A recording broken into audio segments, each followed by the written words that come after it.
Hey everybody, welcome. All right.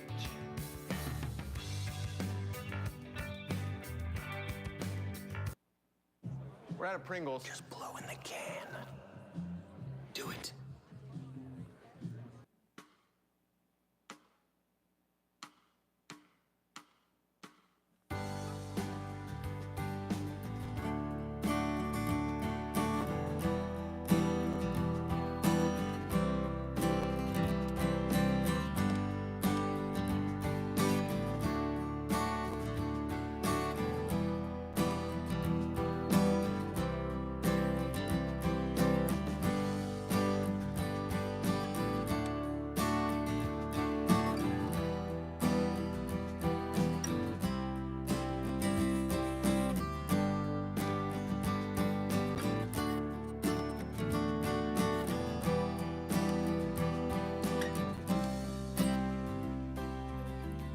All right, everybody, welcome.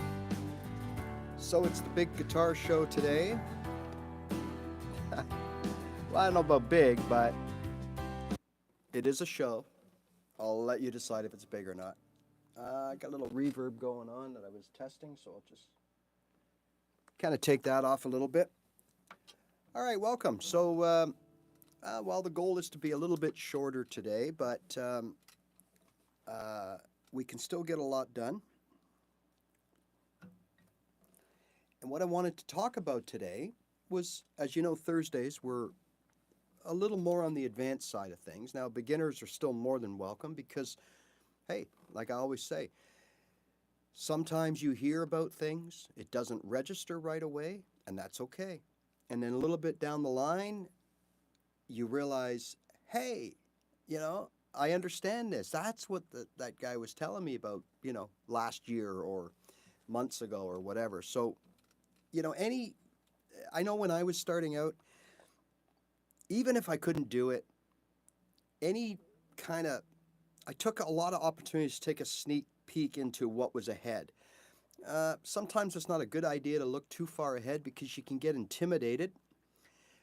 In my case, a little bit of that, but it was really more, I just wanted to sort of see where this was going, right? Or where it could go. And I knew that after the first few months, I knew I wanted to be a little more, like I wanted to play guitar differently. I didn't want to just settle into just playing a few chords around a campfire kind of thing, which is great. So I really did start to, even though I didn't fully understand what was going on, I did enjoy watching tutorials about things like scales and notes and all that. And yeah, I was lost. Absolutely. but there was a time where when I finally started noodling around with scales properly, that having that sort of few hours or whatever it was I spent watching videos and sort of fumbling around my guitar, it really paid off later on. And I think it really accelerated the process for me when I decided that it was time for me to start learning how to play things other than chords. All right? So here's what we're going to talk about today is I'm going to show you how it all started for me in terms of when I made the sort of decision to jump in the pool, which is what I call it, right? So up until then, I had been one of those that walks around the outside of the pool. I had even been to open jams where, they would be playing like a 12-bar blues or some generic, simplistic chord progression, maybe 2 chords. And it went around the room and everybody had their chance to kind of diddly diddly diddly do. And I felt like I would always pass my turn because I don't know, I knew, I was sitting there watching going, I kind of know what I got to do. But I was just, well, at the end of the day, I was just afraid to just sound stupid and get laughed at, right? I mean, aren't we all like that in a sense? And it's funny because the ones that are completely fearless at everything in life and just jump right in, they're usually the ones that kind of, you know, uh, I'm not quite sure what that message there was that you just flashed there for me, so I'm not sure. But again, if you have questions, yes, absolutely, just kind of let them flow because that's why I'm here. Let me just take a look at, see if I can get. I just want to get. Oh, let's get rid of this. I just want to get your chat up so I can see it because I'm on my iPad today. And unfortunately, I just can't get those settings to stay on so that I can see all your messages. It's actually terrible the way that works. So this way I can monitor the chat and your messages actually stay up for me. So and I decided to try the 28-day chair yoga challenge. Day chair yoga challenge. Day chair yoga challenge. And I decided to try the 28-day chair yoga challenge. Day chair yoga challenge. all right, so let's get rid of this.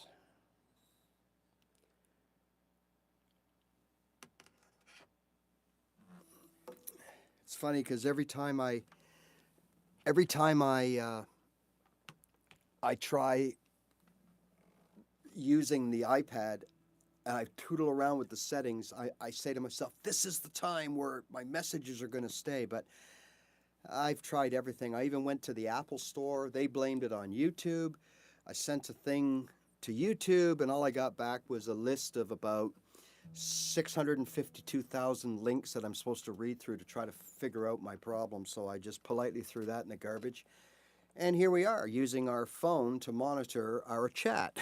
So anyways, if you have any questions, jump on in. If I miss your question, it's not because I'm ignoring it. I just haven't seen it, but I will try my best. So I want to share with you and show you how I started playing notes and what I did to prepare myself and then how I finally took the plunge. Okay? So in order to prepare yourself, now this would be for people who are already, you know a scale, right? And all you need is one scale. That's it, whichever that scale may be. For me, it was minor pentatonic, okay? Then I learned my major scale, but I learned minor pentatonic first, then the major scale, and I don't play the major scale a lot. I use it as for what it is, which is the backbone of how music is put together, like how chords are made and what notes are in scales and all that kind. It's all done, the major scale is where it's at, the 2-2-1, 2-2-2-1 formula, right? So quickly, all that means is if we are in G and we want to know what are the notes of the G scale, okay? So all we have to do from a G note on any string, I'm just using the top string because it's easy, but I could take a G right here, okay? So there's a G note here, and if I want to know what the G scale is, I go 2-2-1, 2-2-2-1, right? So from G, I go up 2 frets, so the next letter is A in the scale. Then I go up 2 frets again, and it'll be a B, and then 1, right? 2-2-1, and there's my C. Then I go 2, so there's my D, 2, there's my E, 2, there's my F sharp, and 1 for the G. And there's my scale. So from here to here, right, on that one string, there's my G major scale. G, A, B, C, D, E, F sharp, G. So if you wrote those notes out, those are the notes of the G major scale. So that's what it's important to know that, right? You don't have to know how to play the scale. Now, scales are laid out on our guitar. Every scale, no matter what it is, minor, major pentatonic, major scale, they all have a formula. They're all not the same, okay? So by following that formula, whatever it is of your particular scale, that's how you would plot out the notes on one string. But when we play any kind of riffs or licks or whatever, we don't do this. We don't go to play a lick. We can, but we don't, right? So what we do is we might play the G and the A and maybe the B. But what we do is instead of extending, even if we didn't want to go to that B, instead of extending it along one string, we look for it a string higher or lower. So in this case, G, A, if I didn't want to go to the B, then I would go here. There's my B. C, right? So there's my 2, 2, 1, 2. You see, like I don't have to go along one string. And the notes, once you learn the notes, that's why you're encouraged to learn the notes, right? Not just rely on numbers, 5-7, 5-7, 5-8, 2-2-1, 2-2-1. If you learn the notes, then you'll always know whether or not you're allowed to play that note in a scale. So, for example, let's switch to another scale now, A minor pentatonic. Now, the notes of the A minor pentatonic are A, C, D, E, right? And then it goes G and back to A, the octave. That's it. 1, 2, 3, 4, 5.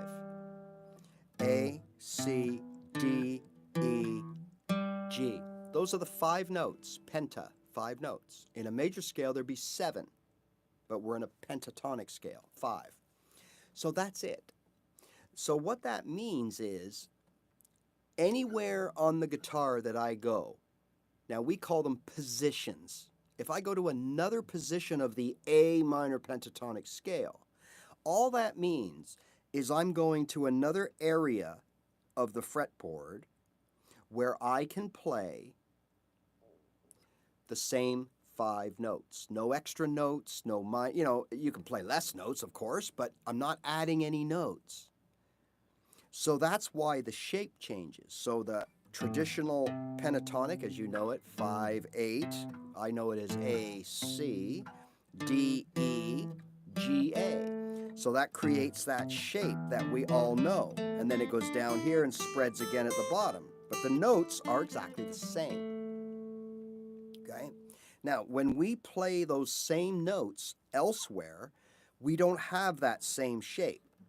So if we start on the C, we don't go out here and grab that 4, the 4th fret, or, like 3rd away, 1, 2, 3 from the root. We don't do that. like we did with the A.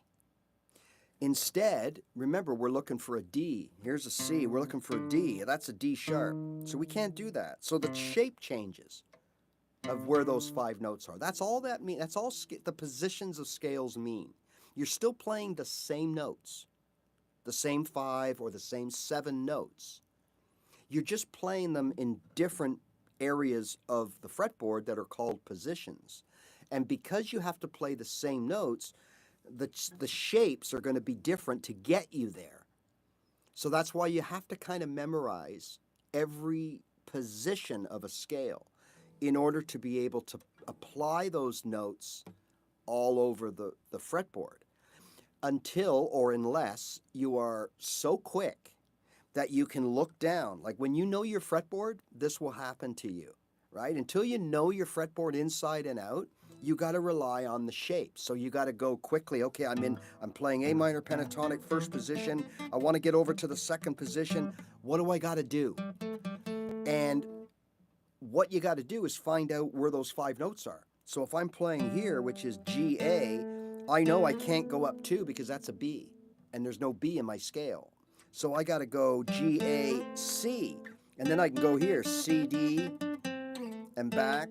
These are all notes, right? So again, I'm relying on my knowledge of the fretboard once I leave my home memorized position. Eventually, you will memorize every shape, all 4 or 5 of the positions, and then you'll be able to seamlessly just go from one end to another. So that's what they mean, okay? But we don't always have to do that extreme stuff when we want to use notes to solo or riff or, whatever, right? Hello, Randy. Sweden?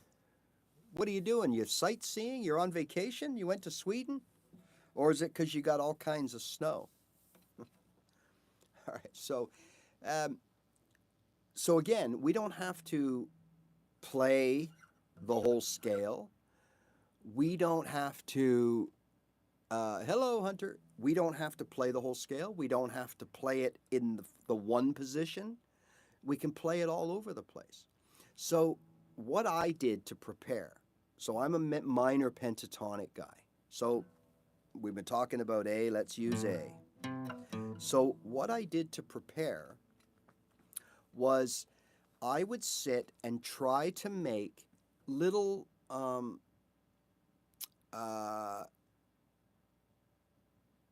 oh, okay, I got you.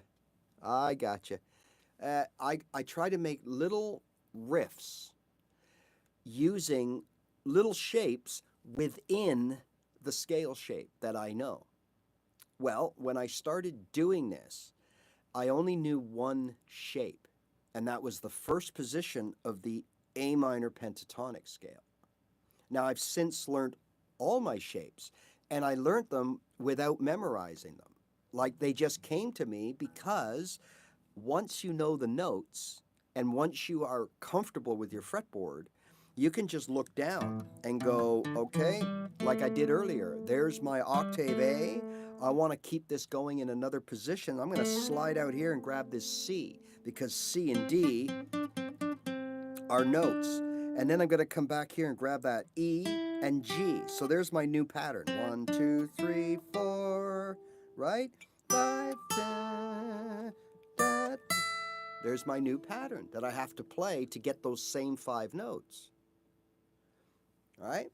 Okay, so let's simplify it down, and let's do it this way.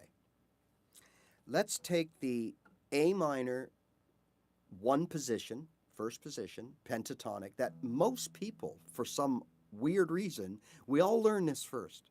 And I don't know why that is, but everybody teaches the A minor pentatonic as the first one. And hey, I guess you got to start somewhere, right? So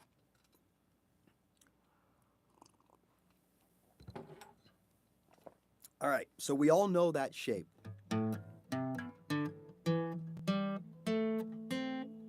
Right? And now I love, so the first thing I'm going to tell you or recommend that you do is you concentrate on this box right here. So that would be right here. That's the 5th string, 5th fret.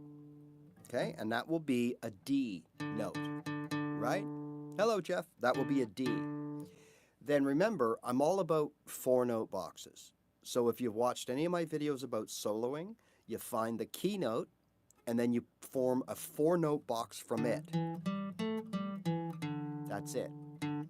That's where it all starts. So in this case, any of these notes, if I'm playing music, and I'm just going to see if I get let me just grab something that I can play, A minor. Thanks for checking out GuitarTricks.com recently. We're running a special right now that's really cool. This is the... I know.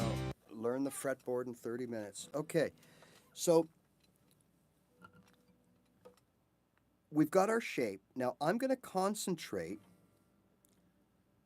on this part of the scale where they're only 2 frets apart. There are 3 strings, right? Strings 3, 4, and 5. And those go from frets 5 to 7. There's your 5, 7, 5, 7, 5, 7 in that shape that we all know and love. Okay? All right, so it helps if you know those note names for sure, but here's the reality.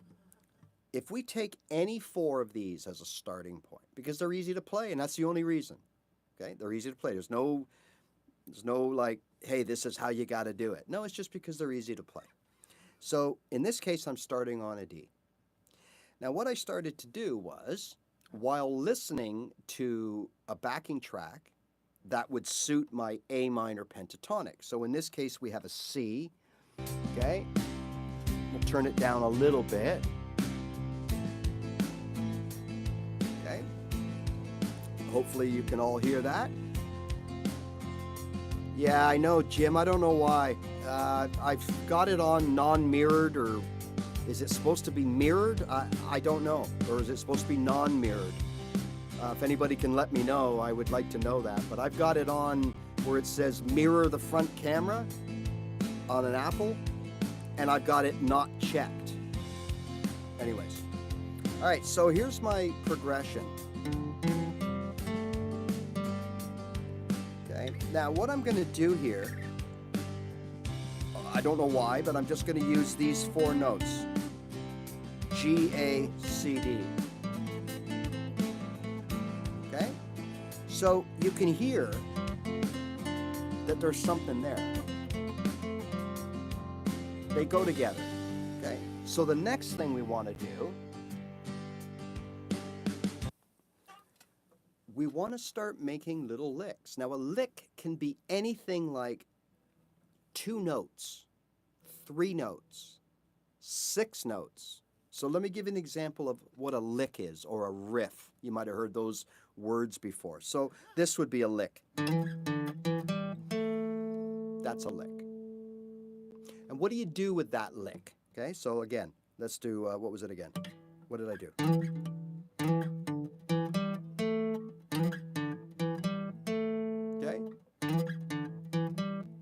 What do you do with that? All right, well, let's turn the music on, okay? And we look for spots.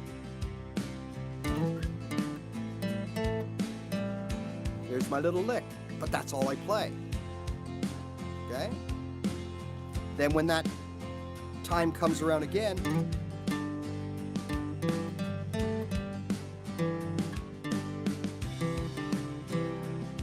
you play 4, 5, 6 notes, whatever, and you're out.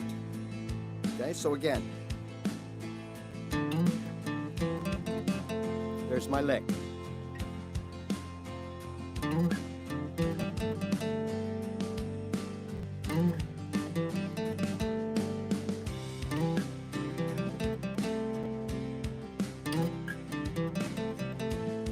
Okay, it's as simple as that. It doesn't have to be extravagant. I know a lot of you are sitting there thinking, oh, I thought he was going to do something like this.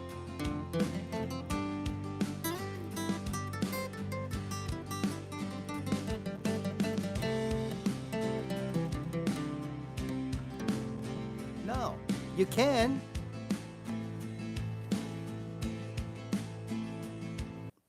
you saw the difference, right? So I did a little, that's it. Or it could have been,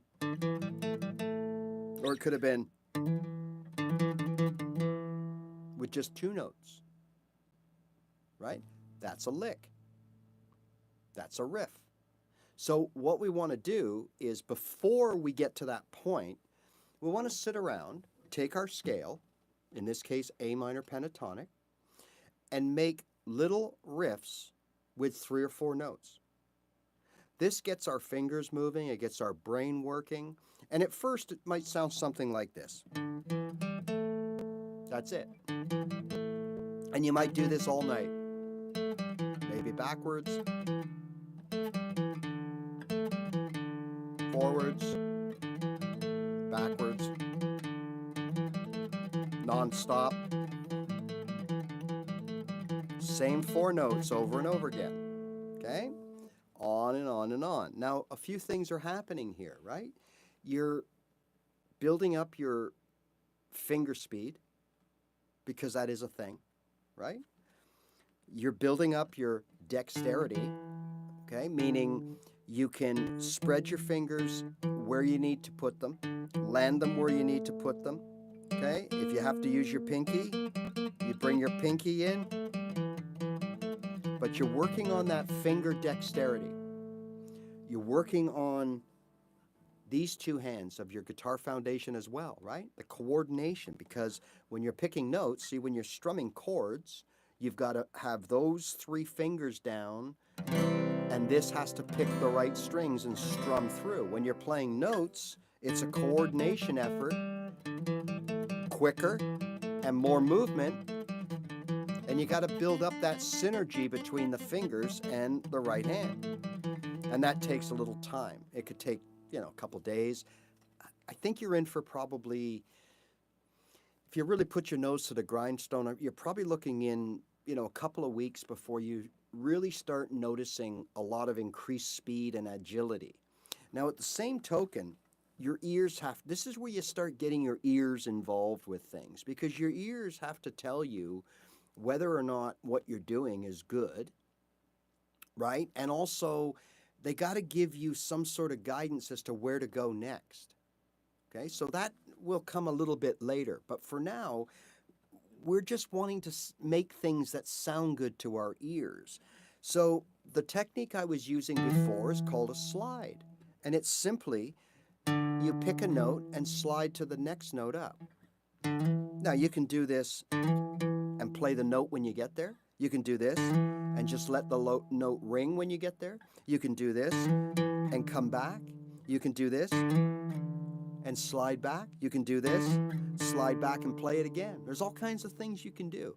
So all you're really doing is you're combining 2 notes and you're trying to make them sound a little fancier than just this. Right? So now we can do...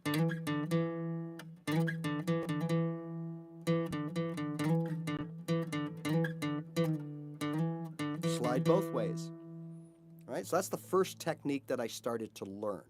And then the second one, they kind of go hand in hand, are your hammer-ons. They're pretty important. And all a hammer-on is to create a note, create a sound, right? So there's your voicing coming from that note. In this case, this is a D flat.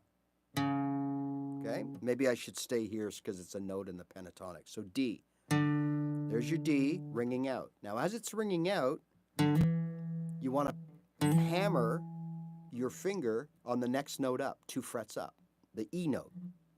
So now you've got D, E. Now, you can let that ring or you can't. It's up to you.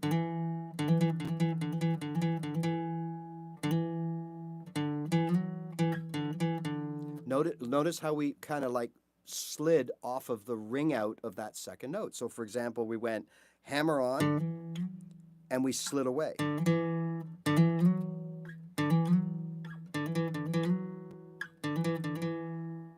And that's all a hammer on is. So when you combine a hammer on with a slide, you got 2 little neat effects that break up this. Now, there's nothing wrong with this. There's times in a song that you're going to do this, and it'll sound really cool. But by adding that little extra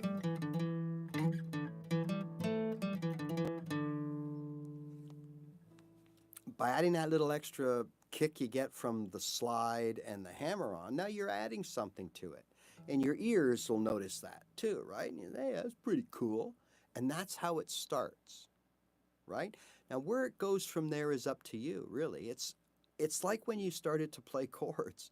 Like when you first played your C chord, that's really it. That's all you did. And you made sure that you practiced getting that C chord right. And then you added a second chord, we'll call D, and you did the same thing, right? Then you went from D back to C. And it sounded, well, you know, rudimentary, but you're getting there. That's okay. So now we're starting all over again with a better guitar foundation. So there's going to be a learning curve and an adjustment period, but that should be a lot smaller, right? So again, all we're doing here is we're just taking 3 or 4 notes and we're playing a little box. We may or may not be ready to add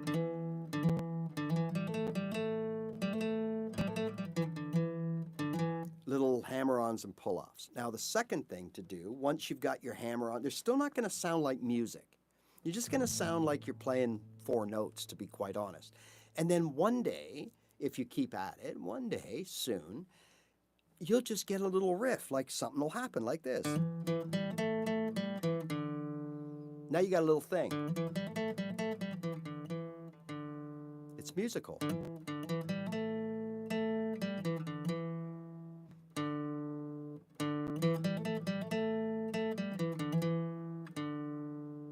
It's something other than 1, 2, 3, 4, 1, 2, 3, 4, 1, 2. Now you're starting to get somewhere, right? So I did this constantly. I didn't really worry about what the notes were. I just wanted to get my brain and my ear getting used to hearing some pretty cool riffs and licks, something that was musical. Now, you know, you can sit, and I used to see this all the time. Guitar players, mostly electric guitar players, and they'd be sitting around. They wouldn't be plugged in or anything like that, and they're just sitting around doing this.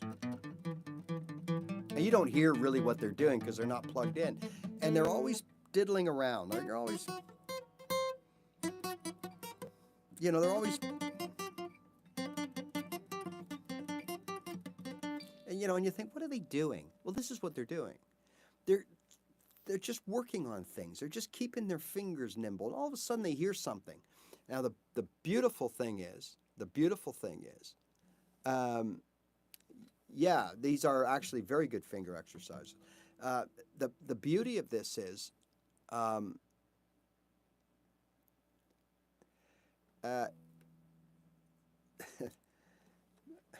sorry, the beauty of this is, it doesn't take long, okay? And you can start making little... Think of when you were a kid. You know, you used to run around sometimes going da-da-da-da-da-da-da-da. Little silly little riffs and licks that, you know, some of them are like famous because they've been in every commercial since we were 8 years old. But that's all they are. They're just someone sat down and went...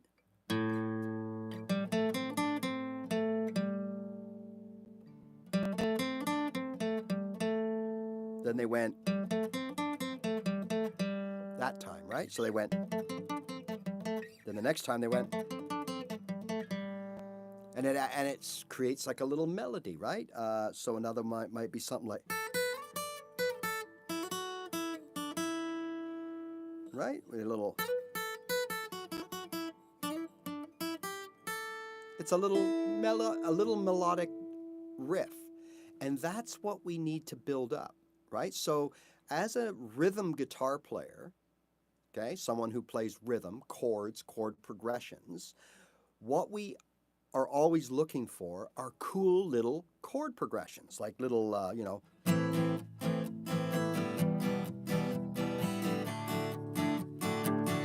cool. Let's do it again.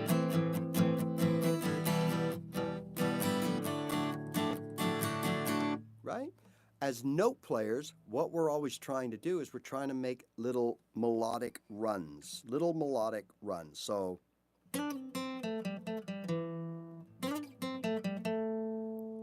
hear the difference?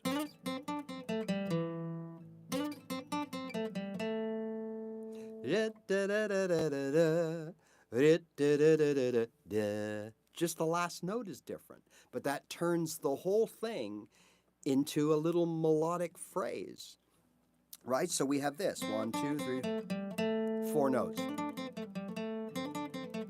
But if I do this, or I do this,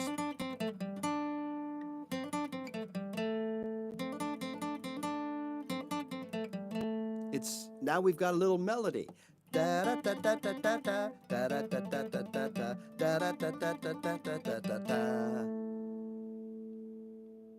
That's where we want to be. Okay?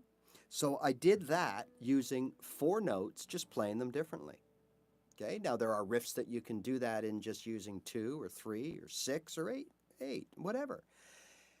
You're going to build a riff library, just like a rhythm guitar player builds, so we can get into that groove of playing.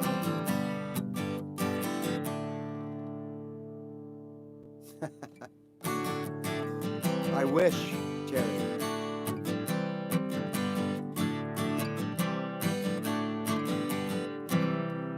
Right? As a chord player, that's what we aspire to do. And then we build up these repertoires of chord progressions. And then one day, either we'll be learning a song and we'll notice, oh yeah, that's the chord progression I play all the time. Like,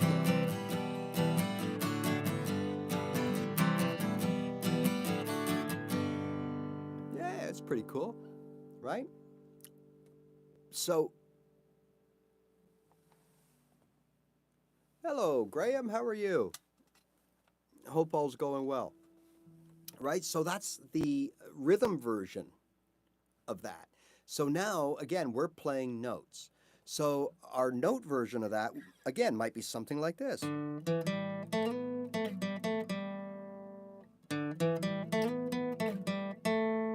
all I did there was I just changed the last landing note. And it made this whole melodic phrase.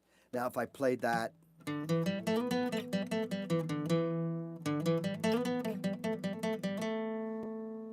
and I could play it faster.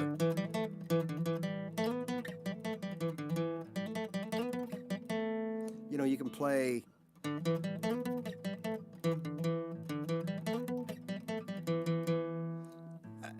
a multitude of things, but it makes, you want to try to make like some sort of a melodic phrase. And then, next thing you know, you got 4 or 5 of these things, right? You got them, I don't know, you might have one.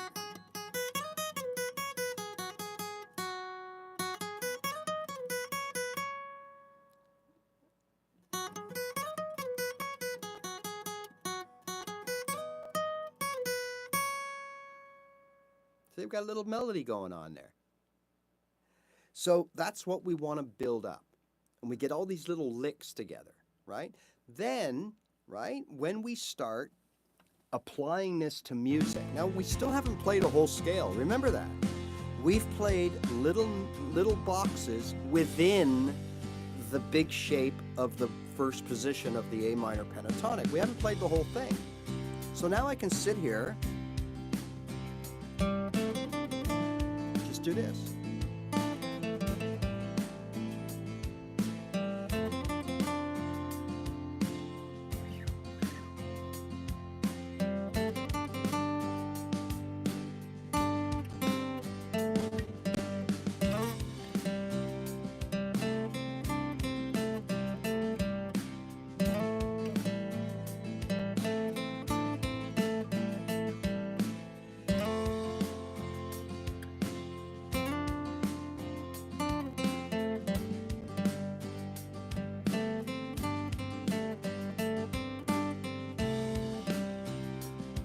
Same 4 notes.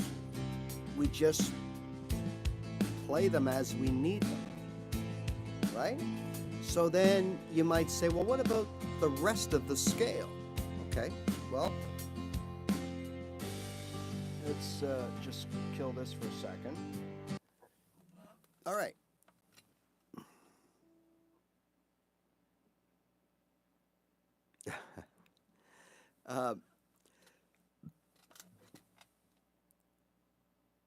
Oh, yeah. It's, you know what? It was here. No, just something a little different. Yeah, just something a little different. I like my scarves. I live in a cold climate, and I just, when I don't have my scarf when I go out, I just feel exposed, right? And then sometimes around the house, things get a little bit, you know, a little bit chilly sometimes. It's just a comfort thing, I think,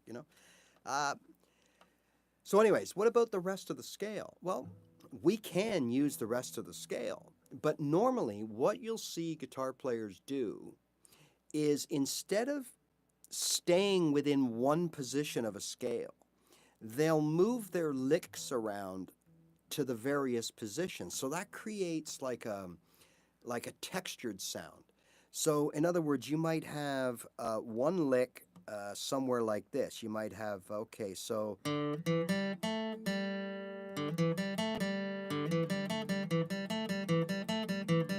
Okay, you might have that going on.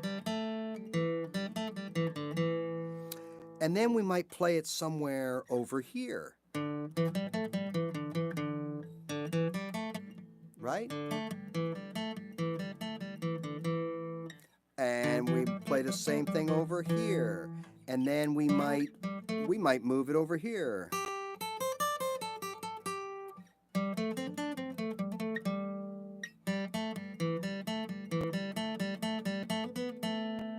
Like we can play at different parts of the guitar. We get different octaves, but the notes are the same.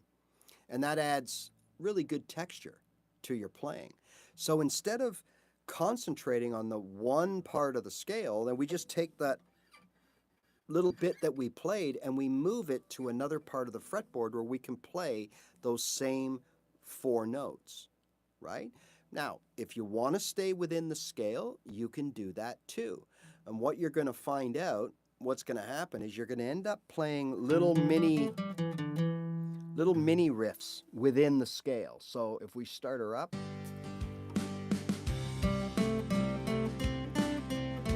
there's one.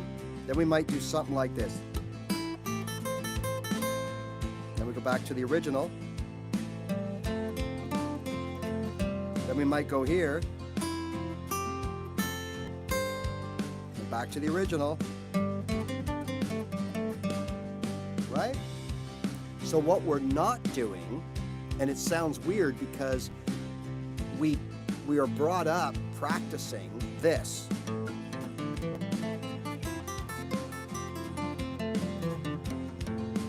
Up and down, up and down. Well, we're actually playing 4 scales, right? We're playing the 2 octaves going from top to bottom, or lowest to high, and then we're coming back playing the high to low octave. So we're actually playing that scale just over 4 times because we also have those 2 notes at the end, right? So what we can do is break up the scale and just play this part here, that part there.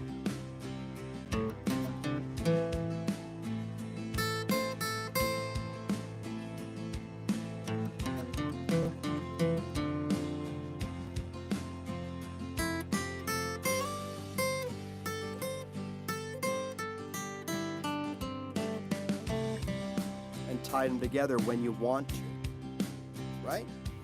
So, how does this help us, or what do we do now that we go to an open jam? Well, we might only have 1 or 2 little licks or riffs in our arsenal. That's okay, right? That's fine. You might have 2 more than the guy sitting next to you. So I wouldn't worry about that. So we go to an open jam, and I've always told you what we need is 1 scale, right? We need to know one scale. Preferably more than just one position, but one position will get you going and will get your foot in the door and you'll be just fine. And that's all we're doing today. We're just using the one position, right? So we have one position, we show up, there's usually somebody, either they take turns playing and everybody plays along, or there's somebody that's running it and they kind of set the rhythm and whatever. So in this case, we're sitting around and someone says, all right, I'm going to play this chord progression. And it's C, A minor, F, G. So now you have a couple of choices, C, A minor, F, G. And we've heard the chord progression. Now we can say, okay, what can I do here? Well, I can do a few things. I could play a C major scale. I could play an A minor pentatonic, because A minor pentatonic and C, or A minor and C are the first two chords. It is in the key of C, and A minor is the relative minor to C major, so there's a note sharing thing. So I can play my A minor pentatonic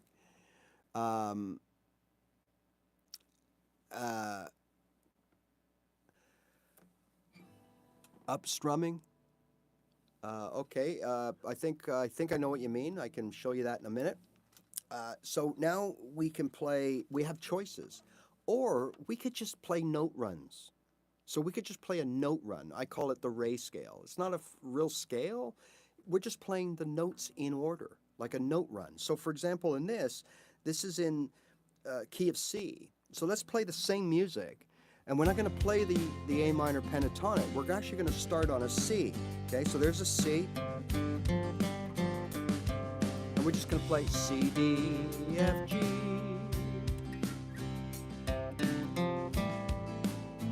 Now this is different because right away, the C and the D and the G are in the A minor pentatonic, but the F isn't. So we're not playing the A minor pentatonic.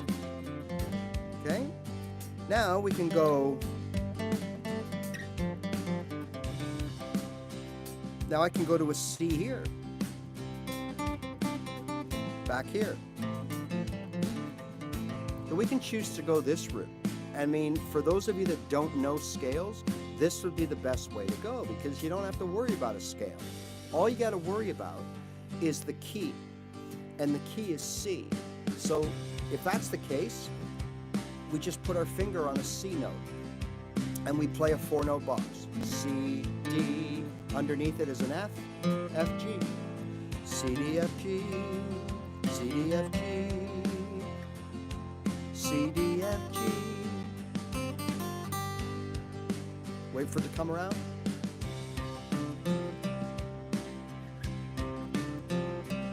Now go here to C, F, G. Play the box here. So we're playing the same 4 notes, but we're playing them everywhere on the fretboard.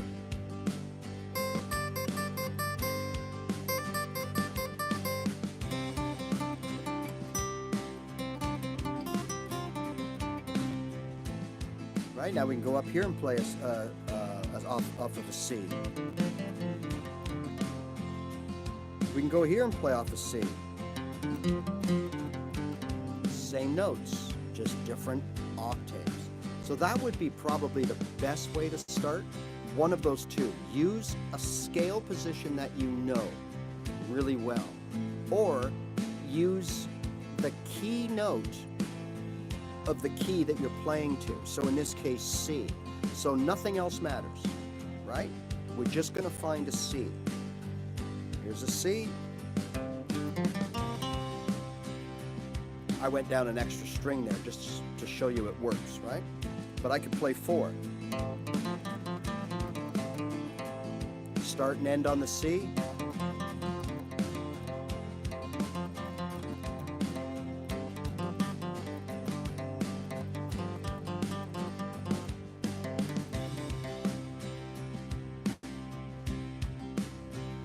Like anything, the more you do it, the more you listen, the more you bring your brain in and you build your chops, you build your finger dexterity and speed, the better your little riffs are going to sound.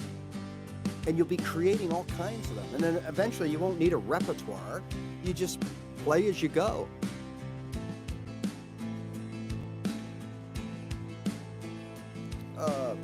sorry.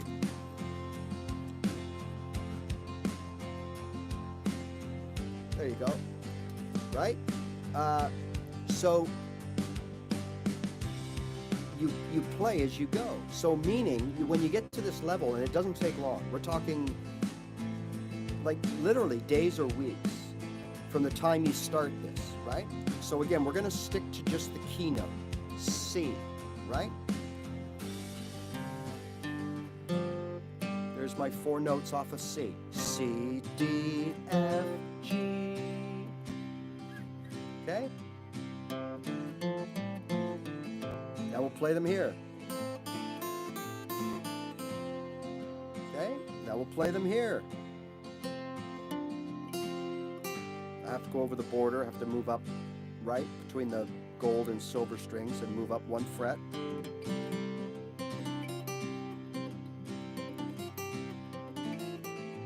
Okay, now here we got a C.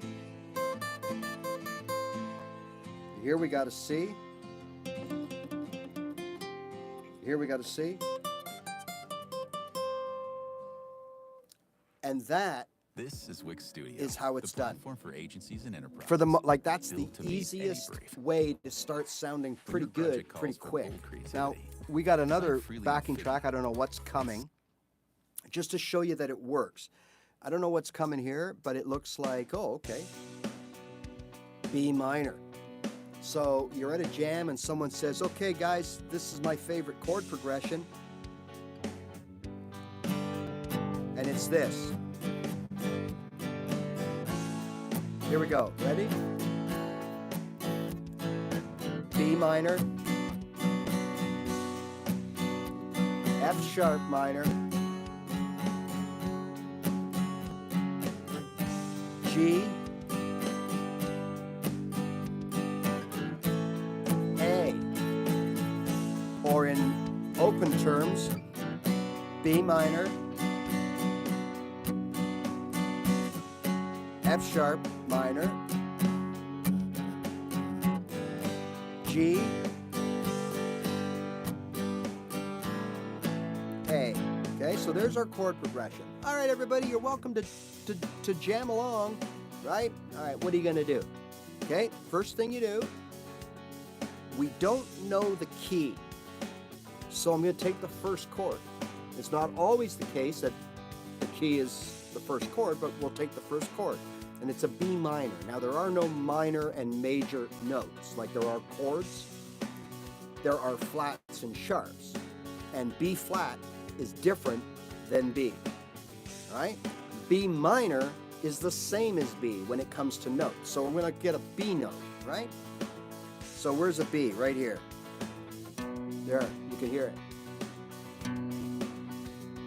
Okay, so there's my key. Now all I'm going to do is I'm just going to play off of that. 4. Where's a B? Right here. Where's a B? Right here. It works in any key.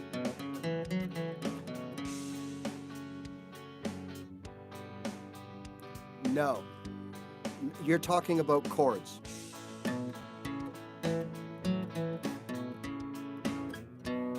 Right? There's that B again. Now, I played that B note over the B minor chord. So let's wait for it to come around. You'll hear it, okay? So listen. To the A. Here's the B. Ready?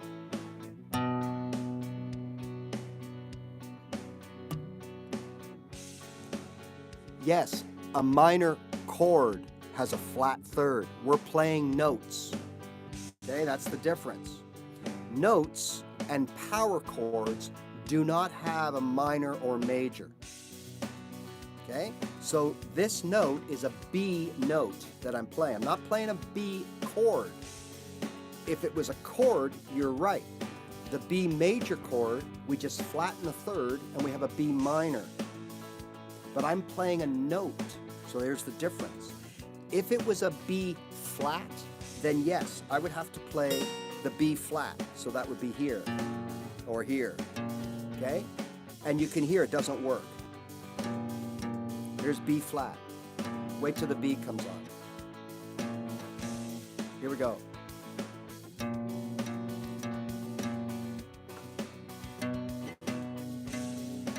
Okay, there's a difference. B flat and B minor, D flat and D major, B flat and B major, D flat and D major, E flat. Those are two separate notes. But a B minor chord and a B note, they go together. A B major chord and a B note, they go together. But a B flat chord, you have to play a B flat note. Or if it was a D sharp, however you want to look at it, sharps or flats. We all know that that's the same. A D sharp is an E flat, right? So you're right, but you're talking about chords. So now we know that we don't even have to know what chords. Like, I don't have to know what chords are in here. Here's the B, listen. Now they're going to change chords. There's the F sharp minor. The B still sounds good. There's your G. Now B is the third note of the G chord. Look, I'm just playing B all the way through. So if I was playing bass right now, I could just play that B note all the way through this whole progression. Okay? So what I will do, or what you would do if you were at a jam and someone was playing this progression, throw the other three chords out, who cares? Let's just play off the B. Here we go. Okay, play it there. Play it there.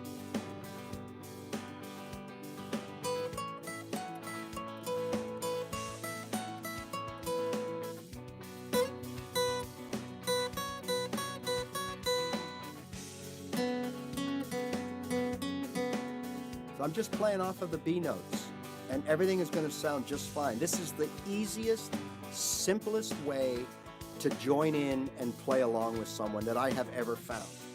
I've tried it all, and when I was starting out, trying everything, this is the simplest. It never fails. Now, can you sound better? Yeah. Well, how? Well, let's talk about it. So, you notice that when we played that B note, okay? There's the B note. And we played it over the B minor chord. We could hear that it sounded good, right? But then what I did after that was I just elected to play the four notes off the B. So that would have been B, C sharp, E, F sharp, right? B, C sharp, E, F sharp. Now, in my chord progression, there was a B minor and an F sharp. So two of those notes, the F sharp note and the B note, would sound good over two of those chords. The other two, they still sound good because they are, the B is the second note in the A scale and the third note in the G scale. So they're very high-ranking, important notes to play. That's why you can play the B over the G and the A, because the B in the chord of G is the third. Now, someone mentioned about flattening the third. So the G chord would be G note, B note, D note. The 1, 3, and 5 played at the same time would make a G chord.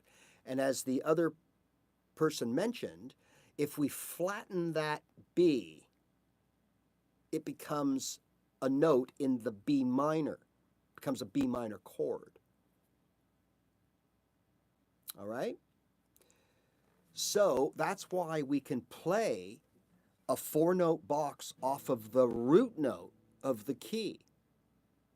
But if you want to sound even better, and as you get better, faster, and you're moving around, your brain's working faster, and your knowledge of your fretboard is better, then ideally what you'd want to do is you'd want to play a B riff off of the B when the B chord is playing, or the B minor chord is playing, whichever. Then when the chord progression slides over to F sharp, then you can do the same thing. Now, here's an F sharp note. So I would go, right? I would play it there, right? Now, let's just see what we just did. We started on a B on the first chord. 1, 2, 3, 4. And where did we end up? Well, lo and behold, we ended up at the F sharp. So now we could play off the F sharp.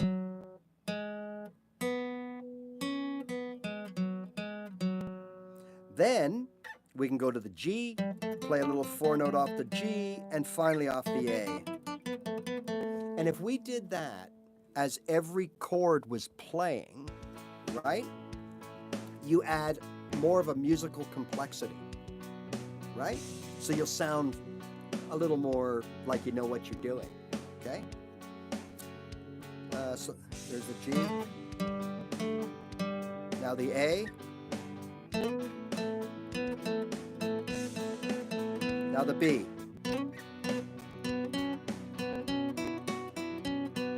F sharp. Right? We can play off of that. Then we're going to play off the G. Then off the A. Or I'm sorry, the G and then the A. Right? That's what we would do. We would follow the chord progression and play off of the root note of each chord. And when you got a nice fast chord progression and you got your chops built up, that sounds really, really good.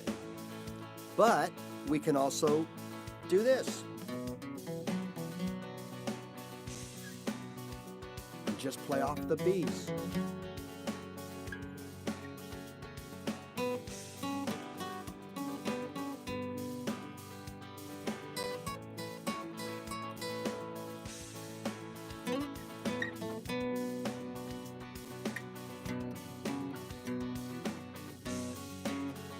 So I'm going to show you now a good exercise. You kind of just saw me do it, but I'm going to explain it. This is a really, really good exercise for you to get to know your fretboard, right?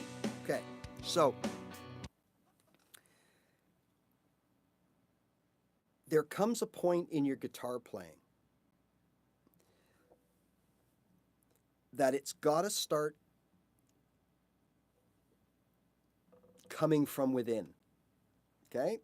There's no, you can't constantly be downloading lessons. There's only so many things that you can learn. Okay, so what I mean by that is, as a beginner, you learn how to make your chords and strum them. You learn how to switch to them, okay? And we learn all 8 open chords and how to strum maybe in 2 or 3 different strumming patterns. 2, let's just say 2, just to keep it simple. We may learn how to go down, down, up, up, down. And then we may know how to go down, down, down, up, down. Okay? And we practice those. So that gives us the basic ability to go.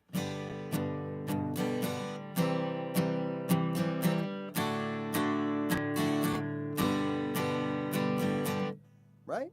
Okay. So my question to you would be, what else do you think is out there that you're going to download, or I use that word download, meaning you're going to seek out a video or something to show you to do something else? Like, the rest of that is up to you. Okay?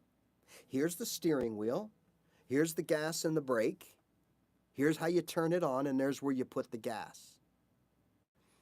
Get in the car and drive it around the parking lot. Now, how did that work out? Well, you're overwhelmed, you're nervous, you didn't know what you were doing.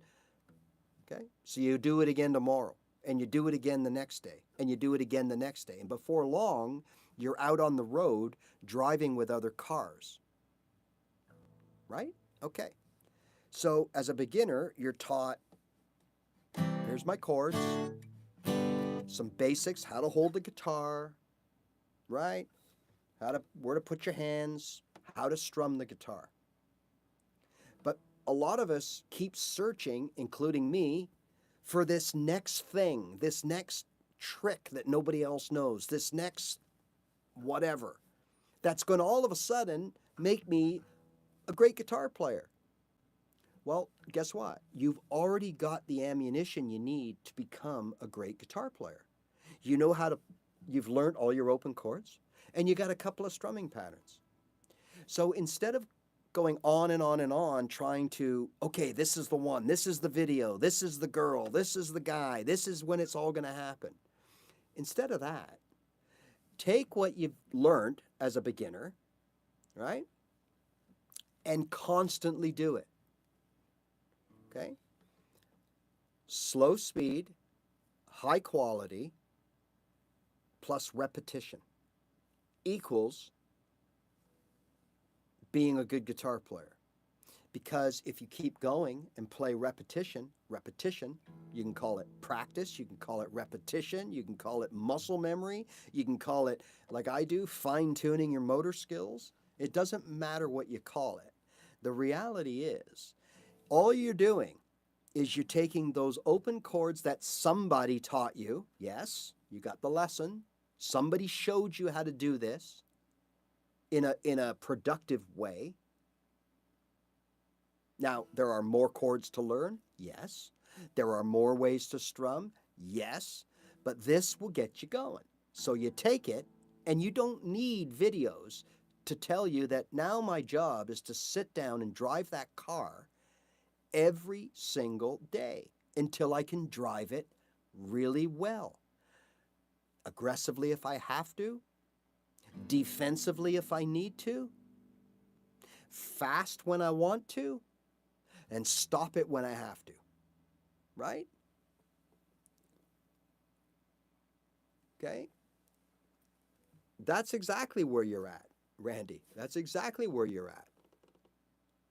It's just a matter of taking what you already know, and not only you, I'm not singling you out at all, taking what you already know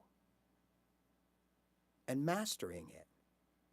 So in this case, we're rhythm guitar players now. We've done our repetition. We can play all of our open chords. We can play a bar chord or two, okay? But we are good, solid, if not spectacular, we're solid, good, decent guitar players. All right? When we get out of that first level, that, which I think is the biggest level, that beginnership thing, if you're not careful, man, you're calling yourself a beginner for years when you really shouldn't be, right? We've talked about that on other occasions. But think about this. That's all you did when you learned how to play guitar, is you learned a few chords, you learned a couple of strumming patterns, and then what? Well, you learned how to play songs, and it was playing the songs that made you develop a touch. You don't even realize you're doing it. You're developing a touch with the strings. You're figuring out different ways to play your chords. Like I stopped playing my G this way because it was too slow and cumbersome. So I started playing it this way.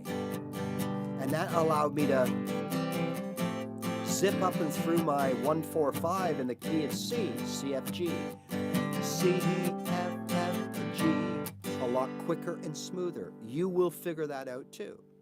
So I'm not going back to the beginning here. I'm using that as an analogy to now show you that, hey, you're now in a different part of your guitar journey.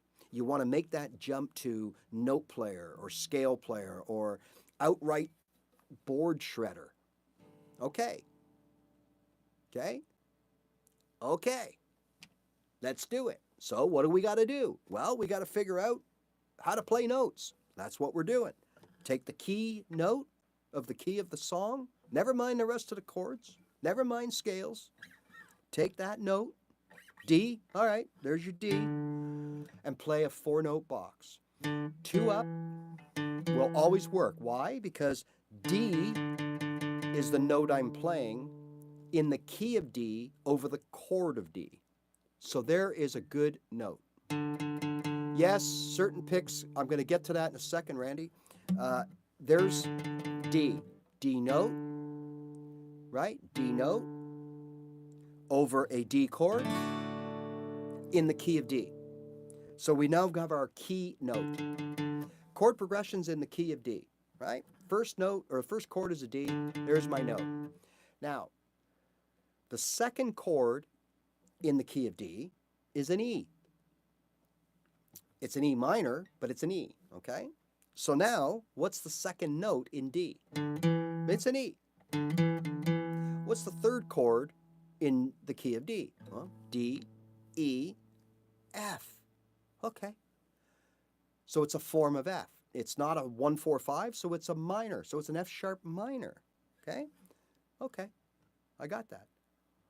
What's the third note in D? Well, it's an F sharp. You see, they're the same.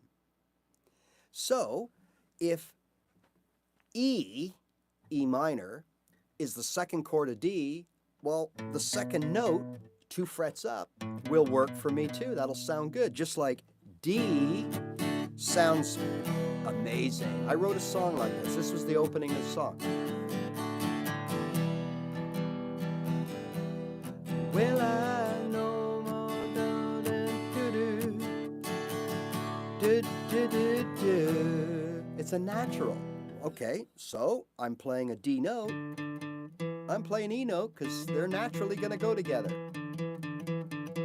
Now, underneath the D, we have this note right here.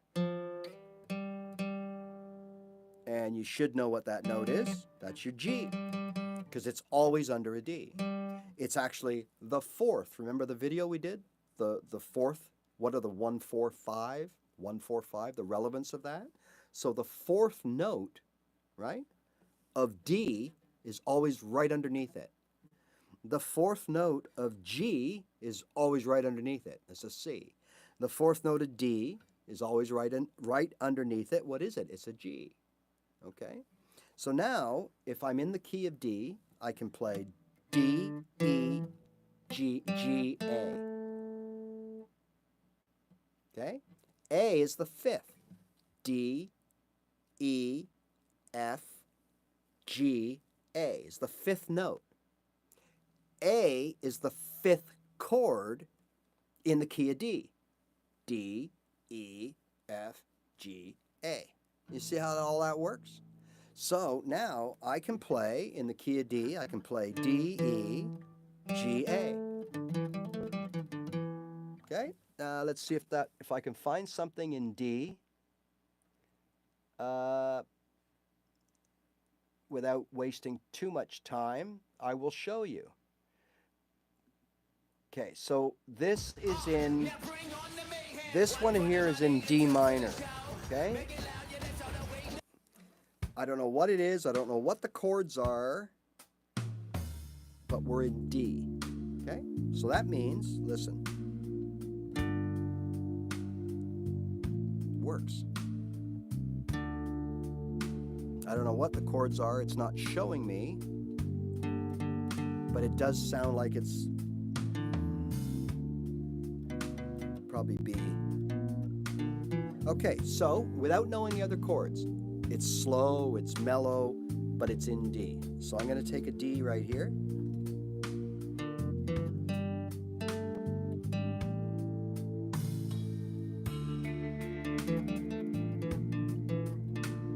I'll go to a D here.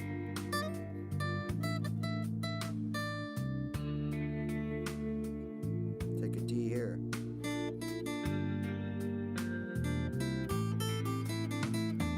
That's it, just a 4-note box.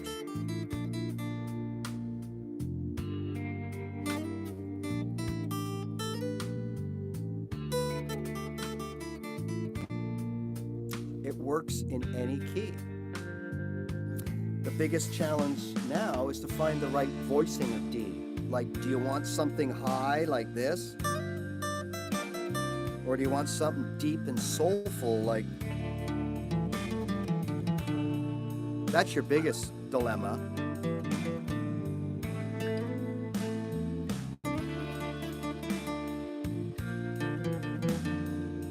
Is to which the voicing is. But the D will always work. And that's how easy this can be. Like, a lot of times we overthink all this stuff. Okay? And more often than not, more often than not, what happens is we get suckered in by our eyes. Okay, so we're watching an electric guitar player or someone who's doing a solo or a lead piece on an acoustic guitar or whatever, okay? And we're watching and we're seeing all this. We're seeing a lot of movement, a lot of this. Okay, folks, most of that is flair. Most of that is someone who is so good with their instrument, is so comfortable and so confident, right? That what they're doing, they're able to kind of mask it a little bit, but basically what they're doing, not exactly, but what they're doing is the same concept of what I just showed you. They are playing not whole scales. They're playing little runs, little riffs, little 4 or 5 notes, like this is a big one here off of, say, the D. Right? So we use 1, 2, 3, 4, 5. We use 5 notes. Okay? Then they might come down here to this D here, maybe. Then back here. And all over, and they do it so fast and so good that you're like, oh my God, they're just playing one big scale. No, they're not. They're playing groups, little groups of repetitive notes. Okay? So once I figured that out, like that hit me like a sledgehammer. Okay? Now please don't get me wrong, because remember, there are a multitude of ways to get to what we're talking about today and to sound good and to be that's of course, that's the guitar, that's any instrument. But yes, there are things you can do, like they call them like pentatonic runs, I think, where you can do this kind of thing. You can start in G and you can go like this.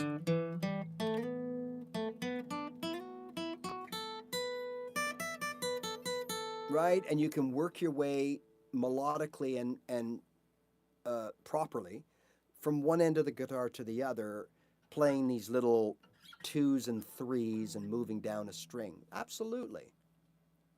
But it's the same thing. So meaning, if I'm doing this and I'm moving over, well, what I'm doing is I'm playing, look, C, D, F, G, and I'm moving over, okay? And I'm playing from here, G, A, C, D. Now I'm starting here, D, E, G, A, C, D. It's like there's all this repetition going on. It's just a matter of where am I repeating it. So don't be overwhelmed when you see these guys and girls up and down, because for more often than not, they're just playing the same few notes, but they're playing it all over the fretboard. Now, there's where your other strategy comes in. We chose to play off of the keynote. So that would mean if I was using my strategy and I was playing off of, say, the G, then you would see a lot of this.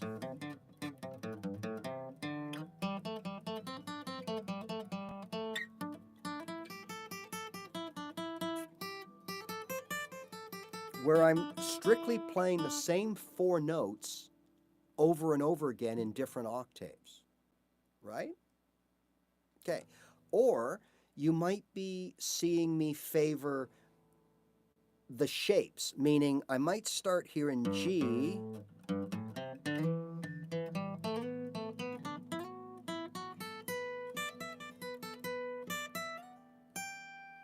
but I play a series of shapes. 2, 3, and then 2 and 3. So that was 2. Then on the next string, 3. And then I start my over again here and play 2, go down 1 string and play 3. So then start here and go down to that string and play 3, and then start here and then go down there. Right? It's like I think sometimes they call it the pentatonic scale, or a pentatonic tail is another one that rings a bell. So the strategy is a little bit different, is that they're not just playing C, D, F, G, C, D, F, G, C, D, F, G, But what they are doing is a repetitive thing where the notes are repetitive. They're just repetitive in a different format. Okay, so, I mean, other than that, your next thing to do would be to play the scale in all of the positions. Now, that's a little more demanding because you got to know all your notes of the scale and where they are. Okay, see, my way, you just have to play like one leads into the other. So there's my 4 notes.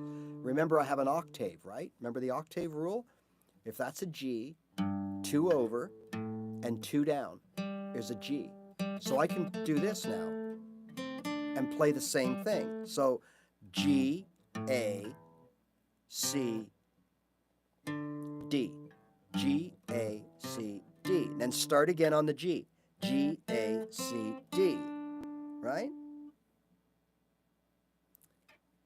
Now go to the octave. So if I went to that octave, G, there's the octave. Now do it again. 1, 2, 3, over the border. There's my G. Now play it again. G, G,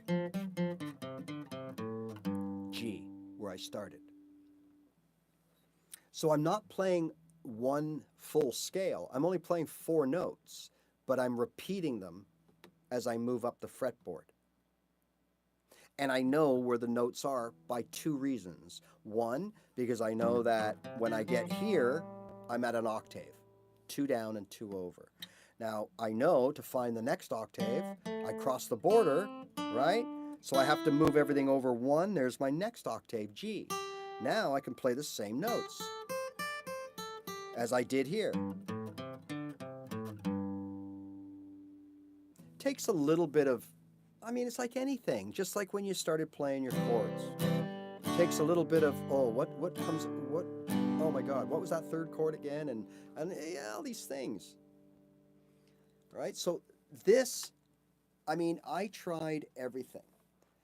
And this was the easiest way.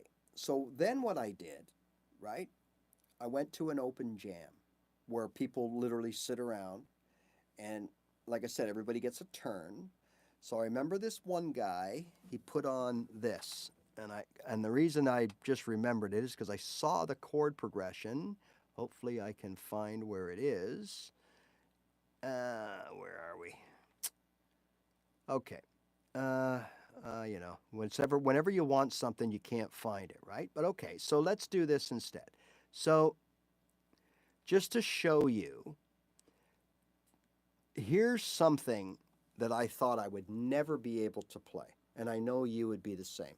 Okay? I'm sure there's a lot of people here thinking, oh, you know, I can't play an E flat. Or I can't D sharp minor. Like, I can't play in that key. I don't know anything about that key. Right? And all this kind of stuff, right? So, in this case, I just happened to see this. This is in D sharp minor. Okay? So, unfortunately, we got to, oh, here we go. Oh, it's going to start right away. Okay, so this is in D sharp minor. Okay? And just to show you that I've never played in this key before. Not without a capo anyways, right? And not, I was only playing chords. So this is D sharp minor. What do we do? Ray, I don't know how, well, I don't even know what a D sharp, where's D sharp? I don't even know how to play D sharp. No problem. Find a D note, right? So here's a D, okay? Doesn't really sound good because that's a D note. We need a D sharp. There we go. This is the next note up.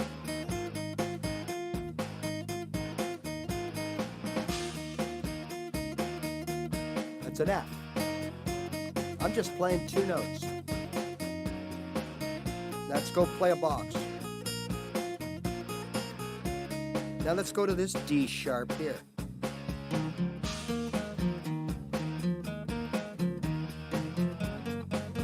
to the octave.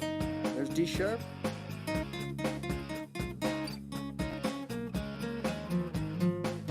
Back to the D sharp. So it doesn't matter if you know D sharp or know any of the chords in D sharp or anything. Just find a D sharp note. Remember, if it's a flat or a sharp, you have to play the same note, flat or sharp. If it's major or minor, you just got to play the note. So if it was a D flat or a D sharp, which in this case it is, then you have to play a D flat or a D sharp note to match, or you'll be sour. But if this is a D minor, then you can just play the D note and you'll sound very good. As long as you remember that, you can play in any key, right? Here's another one.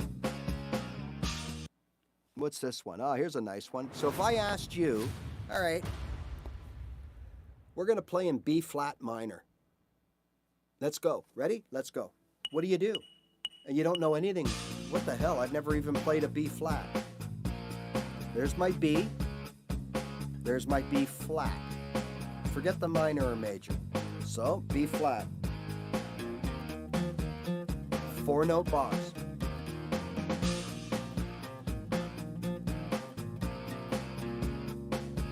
Okay, where's my next one? Right here. Same 4-note box, same 4 notes as this.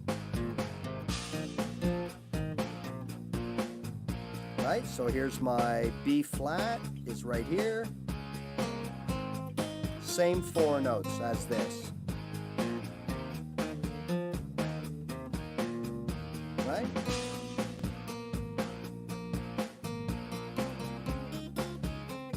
B flat right here.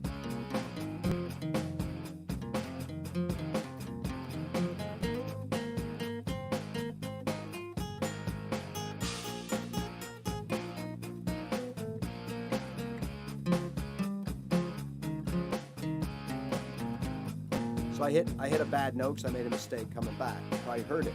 But that's it. I don't have to know what's going on in B flat. What are all the chords in B flat? I don't have to know that. All I got to know is the key. This is B flat. Find a B flat, play your 4-note box, and move it around anywhere on the fretboard. You will sound like a star. Now I'm going to give you that exercise that I mentioned earlier. That, in fact, it's kind of what I'm doing now. All right. So this is a great way. And if you develop these chops this way, well, technically, you never have to worry about knowing a scale. You really don't. If I could tell you how many jams and open this and that I've gone to, I'm going to one tomorrow afternoon, actually, at our local Legion Hall. And all I'm going to do is exactly what I'm telling you to do right now. So, let's say, for example, just to keep it simple, the key is C. So someone is playing a chord progression in the key of C. So all I'm going to do, and this is the exercise, start slow and play those 4-note boxes. So we know the key is C. So look, C, D. Now you can do this with just 2 notes to start if you want. You could do this, toggle back and forth a few times, then go to another C without thinking. Now at first, you're thinking, oh my God, I don't know where there's another C. Perfect. Then stop and say, where's another C? Oh, it's right here. Okay, so let me get this straight. If I do this, just 2 notes. Then I go here, back here.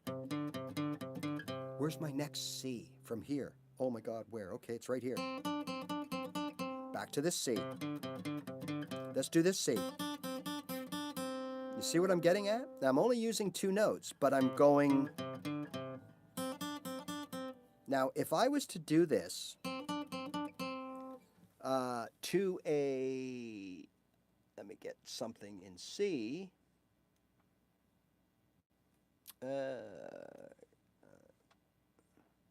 Come on, where are you? I was just here.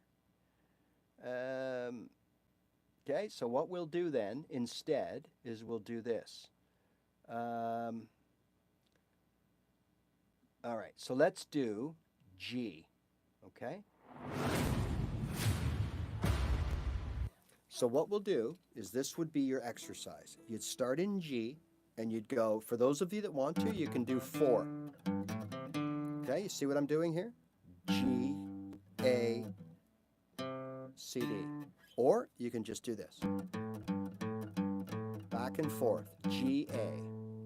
Now, as the music is playing, I'm going to go around and do this with as many G's as possible. So again, when you don't know your fretboard, well, this could be the only G that you know. So now you got to take a second and go, okay, what did Ray say? So it's 2, there's my G, 2 over and 2 down. So there's my G here. Now, this is the first non-open thing I ever played, was this G right here. And the reason I remembered it is because when I looked down, that string, this 4th string, appears to go right through the middle of that dot. Now, it obviously doesn't. It's above the dot. But when you're looking down, so I just remember that button right there was a G. I just always remembered that, okay? So when I started doing this, I'd go, and I knew that was a G. So that got me to the next level. And I was stuck there for quite some time. But then I remembered I got a G here. Now I can't do a 4-note box because I've run out of strings, but I can do a toggle like that. So now I got G, G, and a G, right? So I could do something like this now. Where were we? Okay, so we could do something like this, right? I could do, here we go. 1, 2, 3, bar.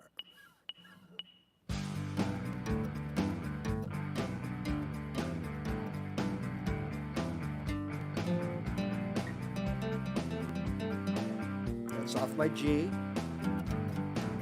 G, G, G, G, G. Don't worry about right now where you are. You got to develop that listening thing, right? Because for a lot of us, if you're at this stage in your guitar playing, you should be able to listen to outside music. You should be able to get your brain working while your hands are doing something else. That's part of playing the guitar. That's what we have to build. There's no tricks, there's no downloads for this. Like, you got to work it out, okay? So now I know where some of my G's are, and I happen to know always that this is a GA right here. So now I got this one. So now I just do this.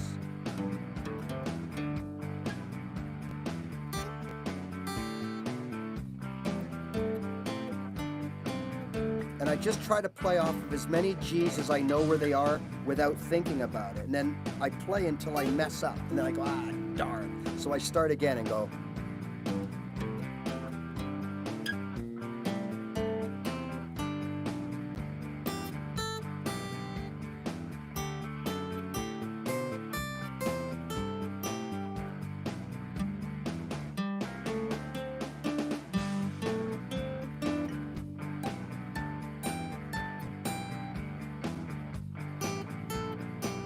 And I try to go and play. I'm not worried about being musical. I'm not worried about being in sync right now. I'm more concerned about, in a timely manner, being able to go from a G here to maybe a G here, to a G here, to a G here, to a G there. Then I'll do the same thing with my A's and my B's and my C's. And it takes a bit of time. But all of a sudden, when you're listening to something and it's in G, then I know that I could do this.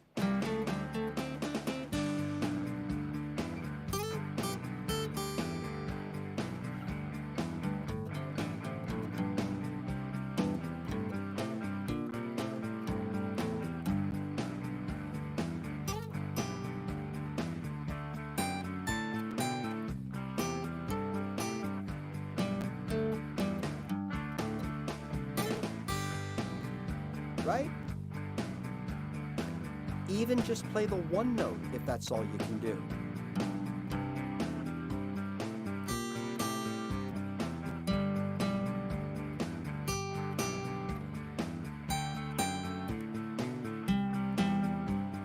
Right? And you sit there and do that for 10 minutes a night or more. It's up to you. And in no time, you're going to know where every G is. And then you're going to know where every D is. And you get my point, right? Now, what I don't do is I never said, okay, I'm going to learn where all the B flat minors are. Like I just didn't do that. Because once you know how it all works, you can find that out, like we proved a couple of tracks ago. Oh, what was that? A B flat minor? No problem. Just find a B flat note and play a 4-note box, and you're going to be good to go. Then go to the octave, which is where? It's 2 over and 2 down. So there's your octave. And do the same thing, B flat. Okay? And that's it.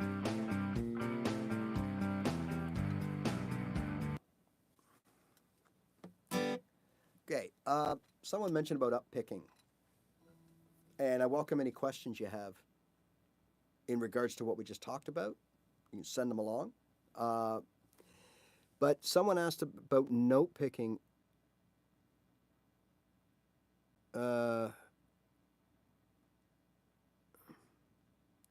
So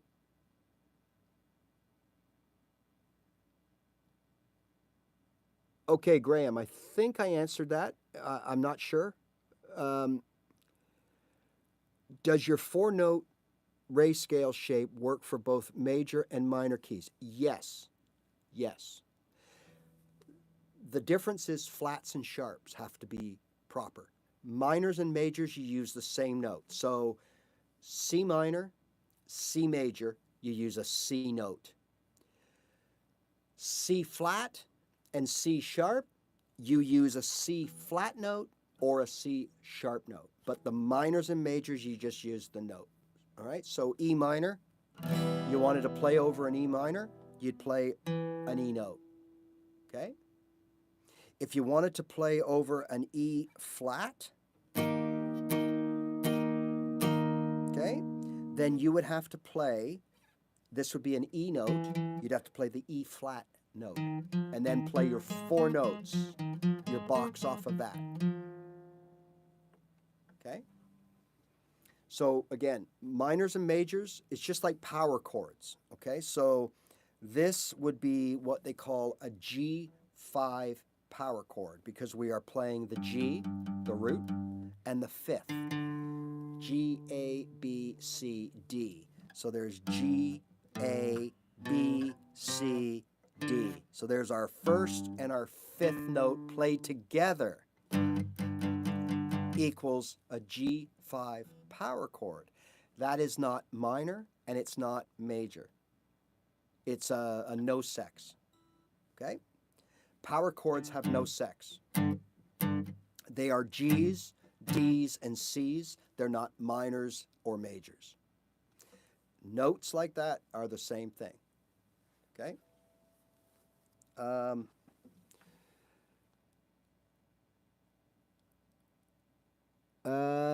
Where are you at, Randy? Above your pay grade? No. Randy, you're just all about comfort. You're just all about perfecting what you already know. That's it. Picks definitely can make a difference.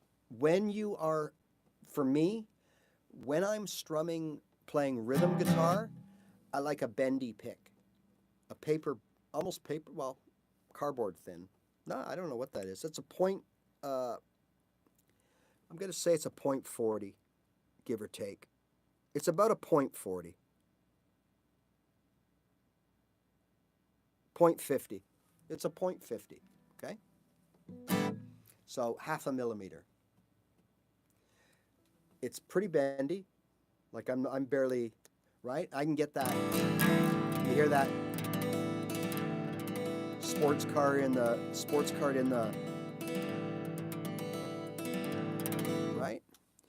Joseph. Yes, thank you. I'm glad it's an eye-opener. I know, it's funny, eh? It's incredible how that works. And you know, all of this stuff was in front of my eyes for years before I was able to take advantage of it. So don't feel, you know, that you don't get it or something. No, this is not easy stuff.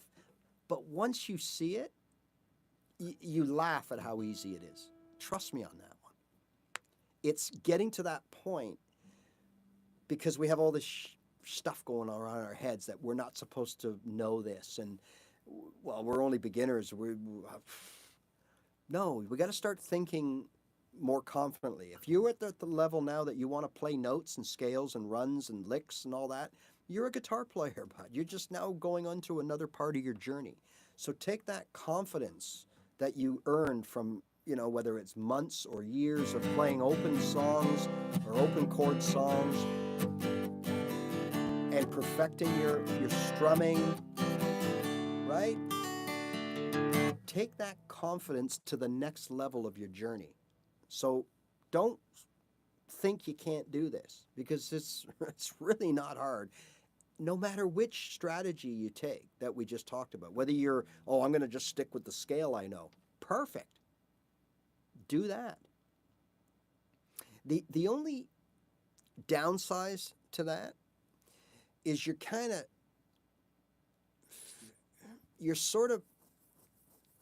boxed in. If you, let's say you know one scale, you're kind of boxed in, because if you saw some of the things that I showed you that we played to, like B flat minor and D sharp major and all this kind of stuff, well, you don't have those notes in the A minor pentatonic if that's the only scale you know. You may not have them in, you know, the B major pentatonic if that's the only scale you know, or the D, or the whatever. You see my point? Whereas if you take the strategy of the Ray scale and you just say, okay, what's the key? And then play the note to correspond with that key. If you do that, then you literally can play in any key, right? You can do the same thing that you do in E off of the E note as if you're in F sharp or G flat, right? That's the advantage of just forgetting the scale and concentrate on the note runs.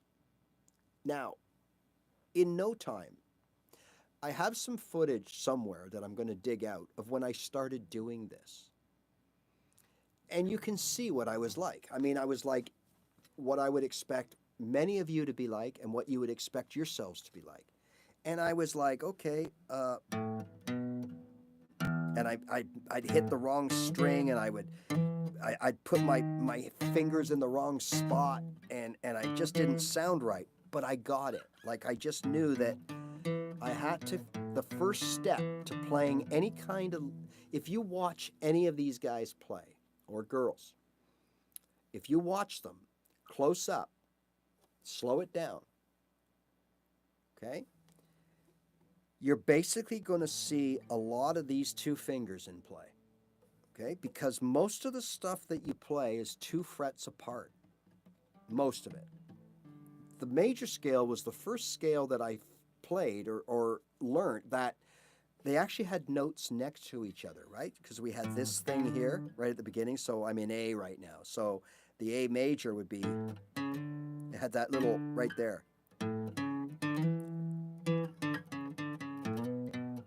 So there's the first 5 notes of the A major scale. A, B, C, D, E, D, C, B, A. And it has that little side step right there. Now, as we move on through the scale, it becomes right here. They got a little side. So the actual note would be, so it's A, B, right? Then we have C sharp, D, E. Now we're looking for an F, okay? right? You got that little, so once again, sorry, A, B, C sharp, D, E, right? Then we go to F sharp, F sharp, G sharp, A. There's that little side slip right there. I never seen that before. It was always 2 frets. There's another one right here. Right? So that was the first time. Everything else is always 2. And if you watch any major, you're going to see a lot of that. I'm not saying forever. I'm just saying to get you started. Keep it simple. Don't get overwhelmed, right? Keep it 2 frets apart. Keep it at boxes. Work off the key note, and build from there. Okay? Then you get to the point where you might be playing to something and you might think, you know what, maybe I will. That's an A major. I'm going to play the A major scale. So you might end up playing like something like this.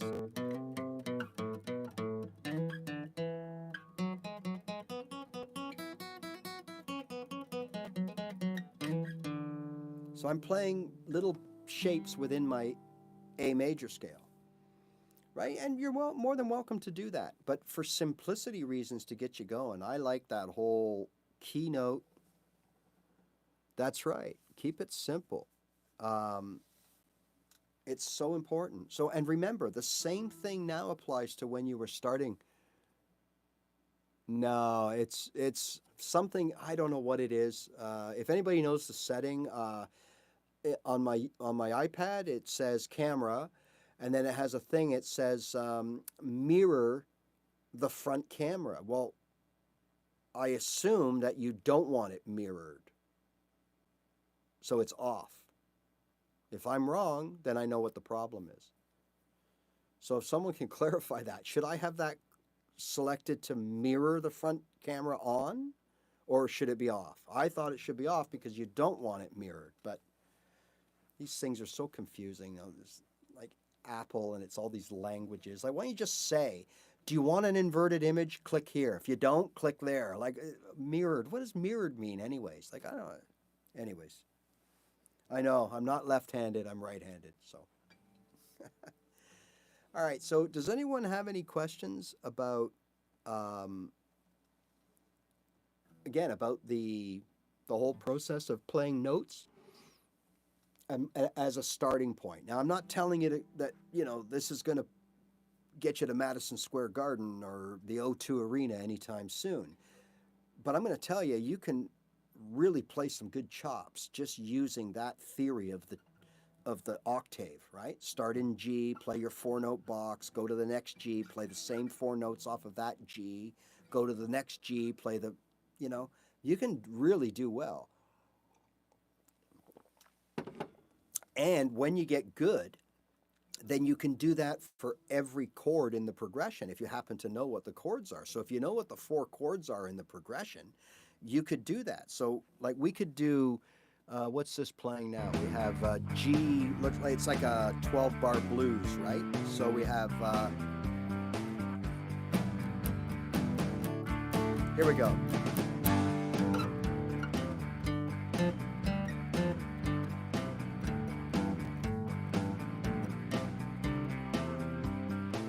Now I'm playing off the D, or the C, sorry. Now the D. C, G.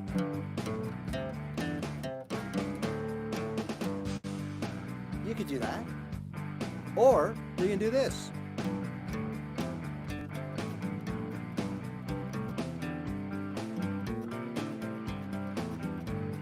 Which is nothing.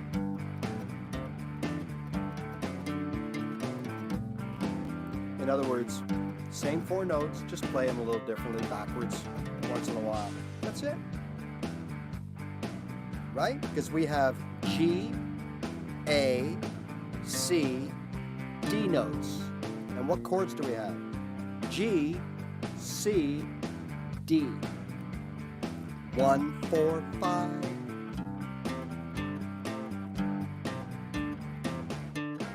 I'm just playing the 1, 4, 5s right now.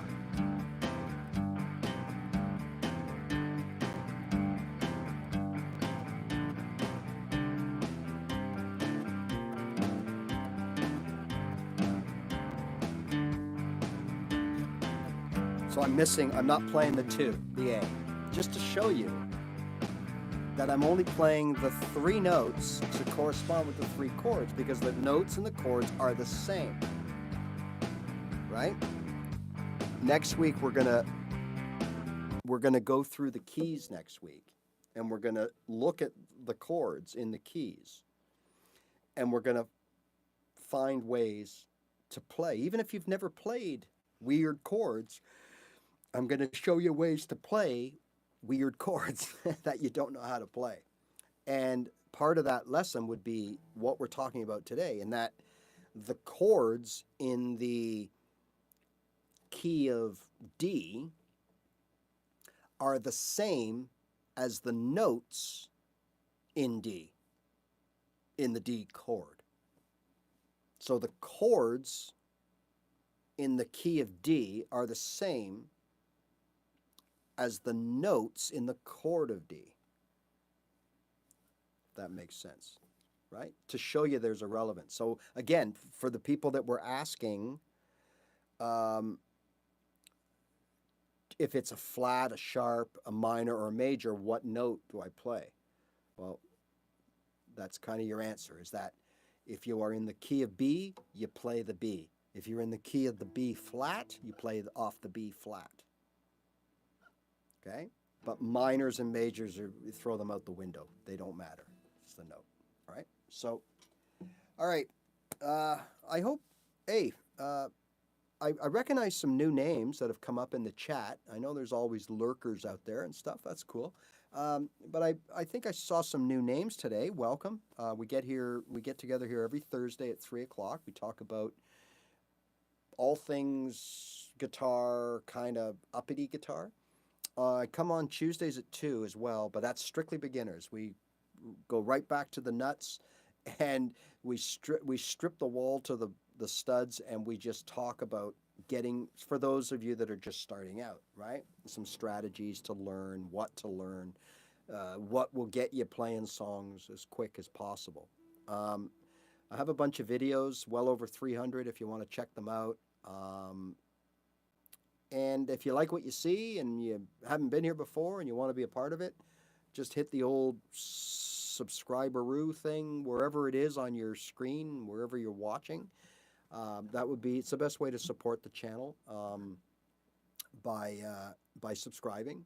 I always say it tells YouTube that I might be a somebody when I'm really a nobody, so that's really appreciated.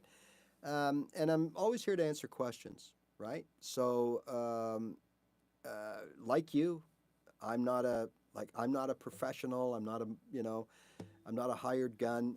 I'm just like you. I just taught myself to play guitar after, well, it took me three attempts, right?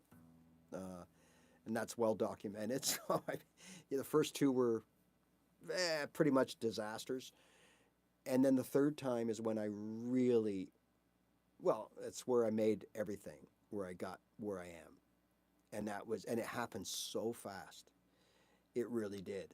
And that's what got me thinking, oh my God, like, this is what I thought it was going to be like when I started. But like anything, oh yes, of course, Kevin, with my morning coffee, absolutely. There is for those of you that are inclined, there's a Buy Me a Coffee link that quite a few of you have done so, and I so much appreciate it. You can buy a coffee. I don't know what it is. I think it's about $5 or something. You're more than welcome. Thank you, Kevin. And absolutely, that's another great way. I will also, if Jerry is still here, I'm playing those, they Lovejoy or String Joys. I'm playing those String Joys you sent me right now. I find them very similar to the Elixirs, a very nice alternative. I've had these on for probably getting close to a couple of weeks now. They're holding up very nicely. I usually change every 4 weeks. These look like they might be on that same pattern, which is good because I've tried strings where I've blown them out in 10 days where they just got all cruddy, and I'm not a freak when it comes to like washing hands and all that. I sweat. You know, I'm just not a freak. Like, I don't, you know, spray down my guitar every time I play it and all that stuff. Should I? Probably, yeah. I've just found over the years that it doesn't really do much. It might prolong the life of your strings, but ultimately, I think two things are, you know, the way you play, and I too tend to get a little sweaty. And I think it's also the atmosphere that you're in. Like if you're in a climate that your strings get damp or, you know, whatever, I'm sure that, but don't get me wrong. I'm not saying don't ever clean your strings or anything. In fact, I'm probably telling you the opposite. I just don't do it all the time. Once in a while, I got this spray stuff. I don't know if it's Dr. Stringfellow or something, and I give it a spray and a wipe, and all of a sudden, I find for about an hour they sound, ooh, feel new again, but then it quickly reverts back, and I've just never found any major advantage. I mean, if something prolongs my strings a week, it doesn't do me much good. If it prolonged my strings 3 months, now we're talking, hey, you know, where I live, there a good set of strings are about 20 something dollars a pack.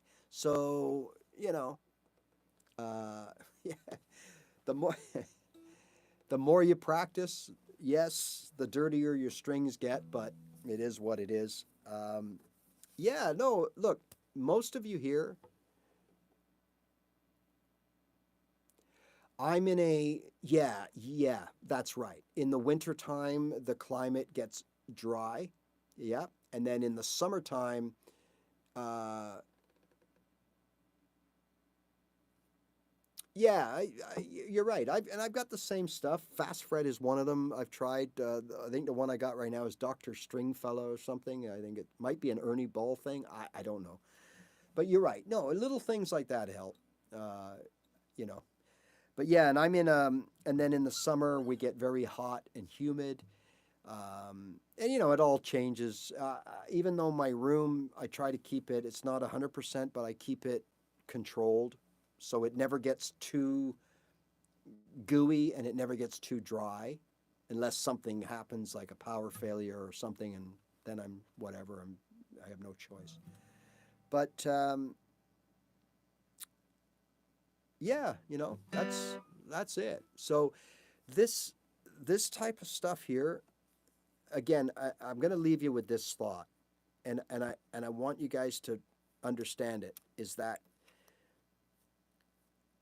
I know with me too. There came a point where you just got to do it. You just got to do it. Someone can show you something, right? But then you got to do it. And I think there's more of you that are in that boat than even you realize, right? Because it's a hard thing. You know, we don't we don't see ourselves play. So, you know, it's Randy. I've always said that you're driving that bus, buddy. I mean, you got you know what you're doing.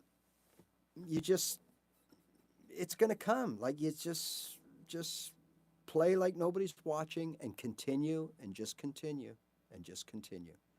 And that's it. And of course, so important, and this applies to everybody. I'm not talking to you in general, Randy, but anybody. The major thing that contributes to, how would you say it, not good growth is up here, right? Now, what sparks those feelings that we get that we're not doing well and we're not sounding well? Well, 9 times out of 10, it's because we're trying to do things that we can't do yet. And that's so important. Think about this. There's I mentioned this, I think, on Tuesday's show, is if I handed you the guitar and you didn't know how to play it, well, am I going to expect and say, okay, I want you to learn the song Stairway to Heaven for me? Well, I mean, think about that. Like, I don't play the song myself, but I do know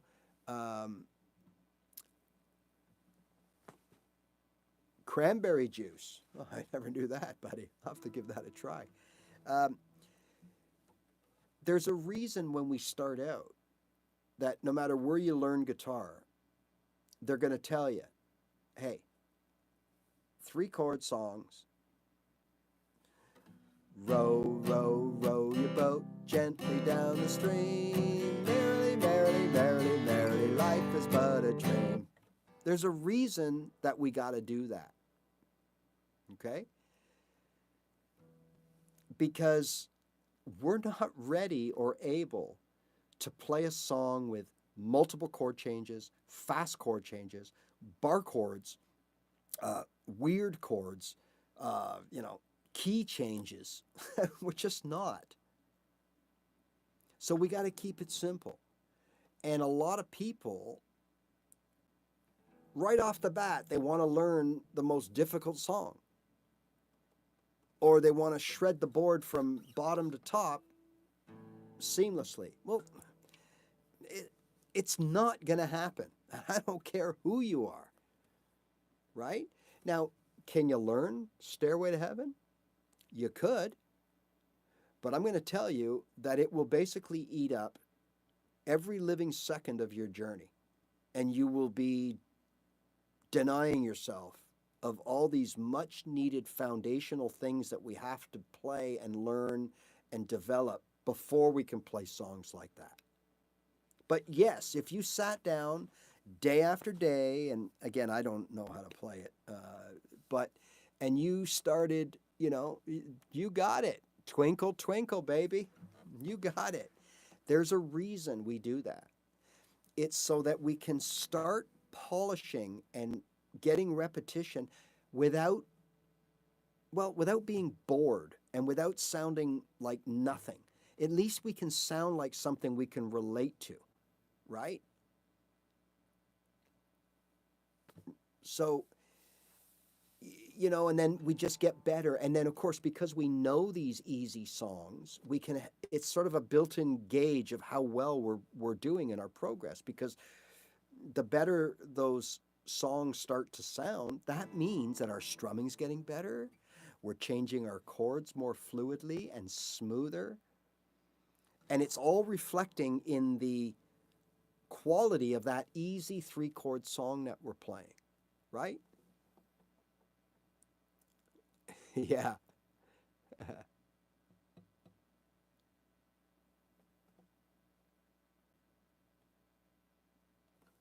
Exactly. We all know people like that. Yeah, like I said, it can be done. You can do anything if that's all you set your mind to do. Don't get me wrong. But now that you know what you know, wouldn't you agree that it would have been better for that person to learn to build a foundation, and then you can play all kinds of Stairway to Heavens. Like, he can only play that one, even if he played it well. If you said to him, okay, now play Don't Stop Believing, now play Hotel California, now play, and don't play Hotel California with a capo, play it in its original key, a B minor, right? So now you got some bar chords to deal with. He couldn't do it. But if you learn a foundation first, then you can learn any song you want. The learning curve will be up to you, but you'll have the tools to be able to play bar chords, strum properly, know how to properly use a capo, know, all the basics that you can play any song. Right? So that's the whole thing. And a lot of times we learn guitar to play our favorite songs without knowing how difficult our favorite songs are. And we're so darn stubborn that we won't say, hey, you know what? This is, as Randy would say, above my pay grade. I am going to dump. Well, no, we're too stubborn because we know everything, right? So we sit there and we plug through it. That's what I did with bar chords and scales. And that's why I quit. Because every single day, after I learned a few open chords, every single day I'm playing bar chords. And they're terrible because I don't know how to play them. I'm not ready to play them. I'm not ready for that. But I thought that's what I had to do, right? And every day, and finally enough's enough, and I didn't want to pick up the guitar, and I never did, and I just let it sit there for months. So that was quit number one, And then, of course, I got smarter when I tried the second time, I got remotivated. I went to a folk festival and I got all motivated and I came home. Okay, this is it. So, of course, I was so smart. What did I do? I did the exact same thing as I did the first time.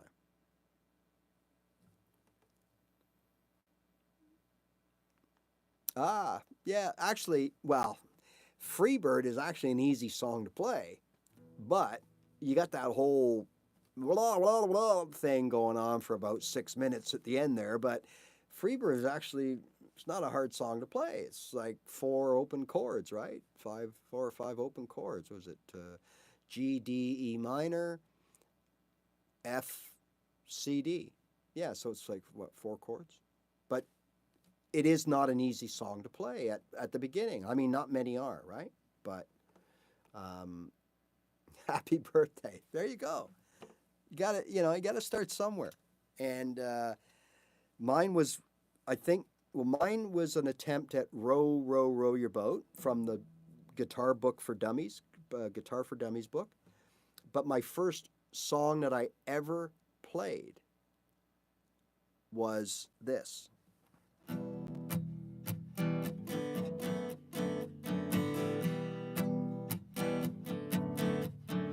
On the first day of the journey, I was looking. There were plants and birds and rocks and things and da da da da da da.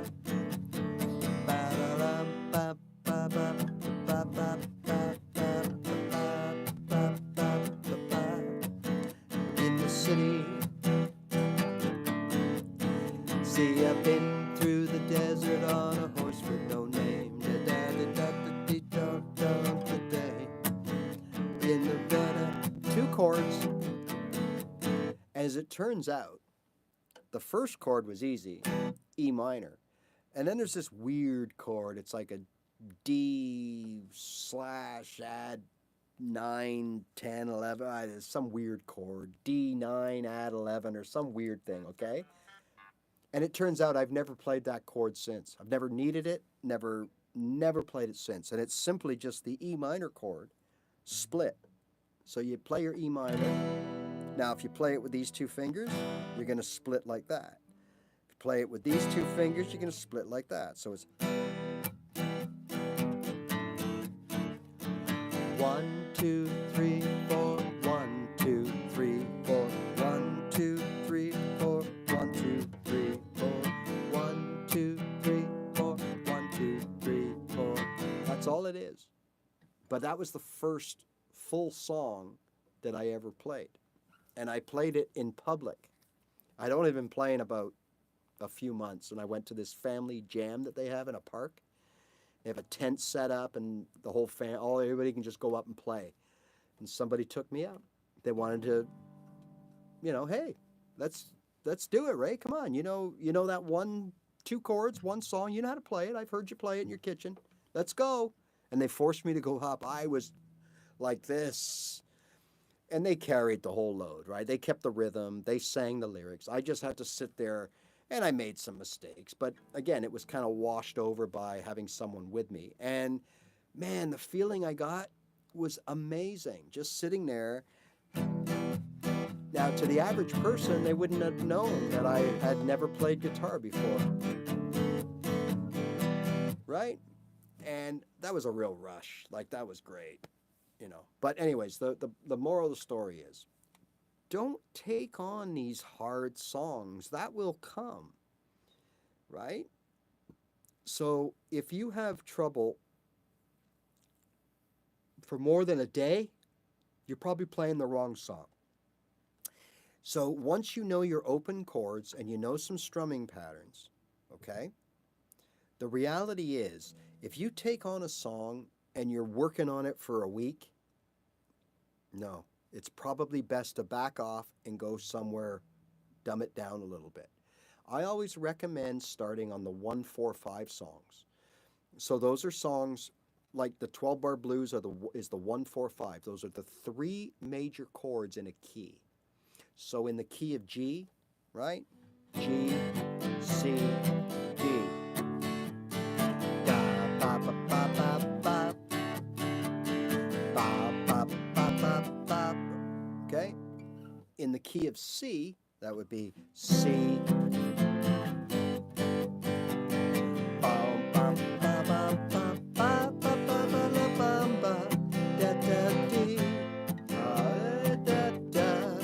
Right? Something like that. That's where I recommend starting. And then the other one would be D, A, G.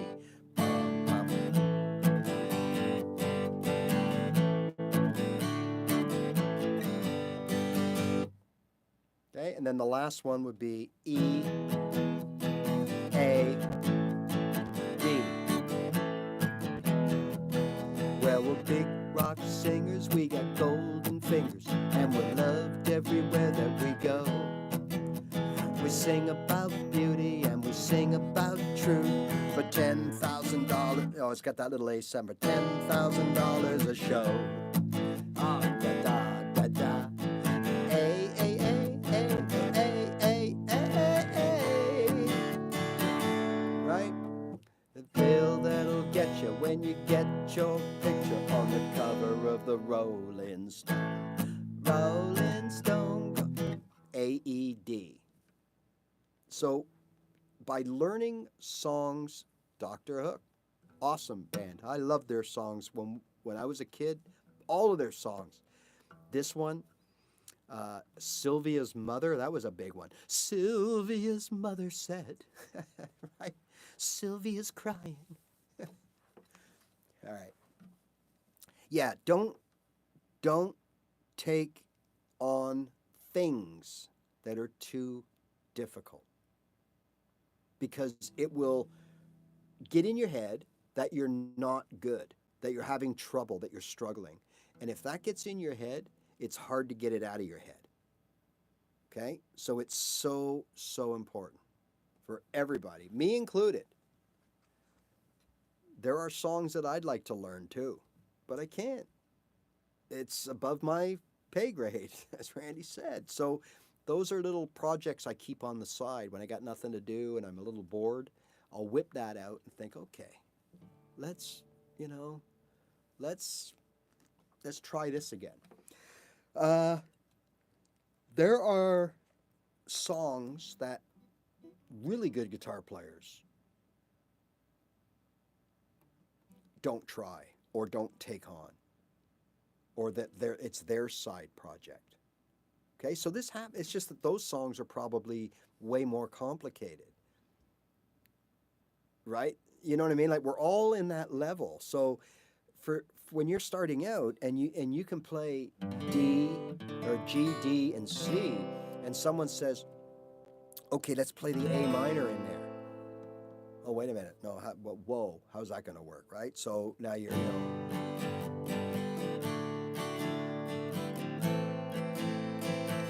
oh, okay, yeah, this is different, right? It takes a while because you're introducing something new. Okay, so don't forget that. A minor, D minor. Whoa, that's quite, you got everything in there. So what do you got? You got, so A minor.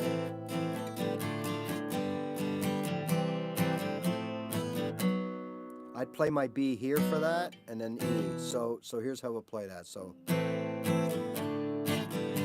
oh, I see. That's B flat. So let's do that again. So A minor.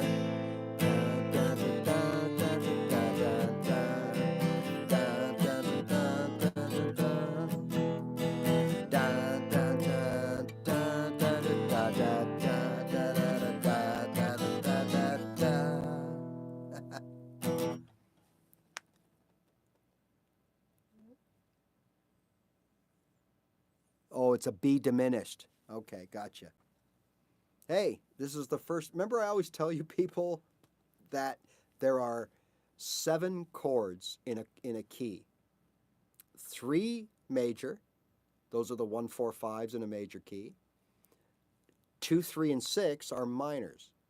And what's the 7th chord? And I always say this, it's a diminished chord, but don't worry about it because we never use it. And now we have someone here playing a B diminished. Awesome. But so it does come up. right? So if you took my advice and didn't learn your B diminished, you wouldn't know how to play that song. But again, that's all part of that's all part of. I answered, or we talked about this on the Tuesday shows. Before you decide, before you buy your guitar, you generally should have an idea of what you want to do. What kind of music do you want to play? What kind of songs do you want to play? What is your end result? Is it to play once a week with your buddies, having a few beers around the table? Is it to become a solid sound guitar player and have some pride that you can now play a repertoire of 30, 40 songs? Is it so that you can write your own music? Is it so that you can be in a band, start a band, make a living off of music, be in the music industry in some form? These are things that help us people that are a little older, that don't have a lifetime to commit to this like some have and some do and some continue to do, that you have to do if you're going to be in the business. You got to put your life into this, right? Okay. So part of your answer will be whether or not you learn things like, hey, Jesse the drummer. Some of these things will be, hey, I don't want to do this, this, and this. Therefore, I'm just using this as an example. I don't have to learn that seventh chord in the key, the diminished chord, because I'll never use it. If you're going to play jazz and you want to be, well, let's face it, a more rounded, your chord repertoire to be a little more, then you're going to learn your diminished chords. But for the rest of us, I've been playing years. I've never played a B diminished or an F sharp diminished or, whatever that seventh chord is in whatever key diminished, right? And in the minor chords or in the minor keys, the diminished is the two chords. So it's a little more important to know your diminished in the minor keys, I think. But again, your strategy will determine how you, and that's what I guess I'm all about, is that if you got your whole life to put to this, or 25 years, go, no problem. Start at the beginning. Then, once you got your open chords, you're playing songs, sure. Learn your bar chords, sure. Learn your triads if you have enough fretboard theory in your brain yet, right? Start on your scales, do all this stuff, absolutely. But for the rest of us, that for the most part, we want instant gratification. In other words, I buy my guitar today. I want to be playing a simple song next week. Okay, well, it's not going to happen, I don't think, but you get my point. We want it right away. If that's the case, then the next part of the next trick is figuring out what you don't need to learn. And that's where I messed up. I didn't know. I didn't have anyone to tell me, Ray, you're spending 12 hours a week learning your A flat minor scale. Ray, I'm going to tell you right now, you will never play that scale with anything that you want to play. Nobody told me that. Right? Nobody told me that bar chords are difficult to play as a beginner, that they are not essential. They help. It's great to know them. But nobody told me that I didn't have to spend, another 15 hours a week working on my bar chords. I just thought I had to know them because the guys in the videos, and there's one girl that she plays these bizarre bar chords up and down. I'm like, oh, geez, I can't, oh my God, well, got to start, let's start today. And I'm thinking I got to learn how to, that's the issue, right? That's the trick to learning guitar the way we want to play. Meaning we're older and we just want to play some cool songs. And we, for the most part, we can get by playing the basic version of that song. You know, we don't have to play the big intro or the middle 16 or the little fancy licks, because 9 times out of 10, those are played by somebody else. Those are played in the studio as an overdub. The fifth guitar player that they bring in, he lays down the diddle-diddle-diddle-diddle. It's not done while dude is playing and singing. Like even back in the day, guys like Jim Croce and Cat Stevens and James Taylor, they all had sidemen that played those little, you know, in between the chords. It wasn't them doing it. They were just playing the chords and singing for the most part, right? But, you know, anyways, we don't know this when we're starting out because we know nothing. So I didn't have anybody to say, hey, don't worry about diminished chords. You're not going to need scales. You're not going to need bar chords. You know, just get right to the meat and potatoes. And if you do that and you do it this way, within 3, 4, 5 weeks, you could be playing a basic song. Okay? You know what I mean?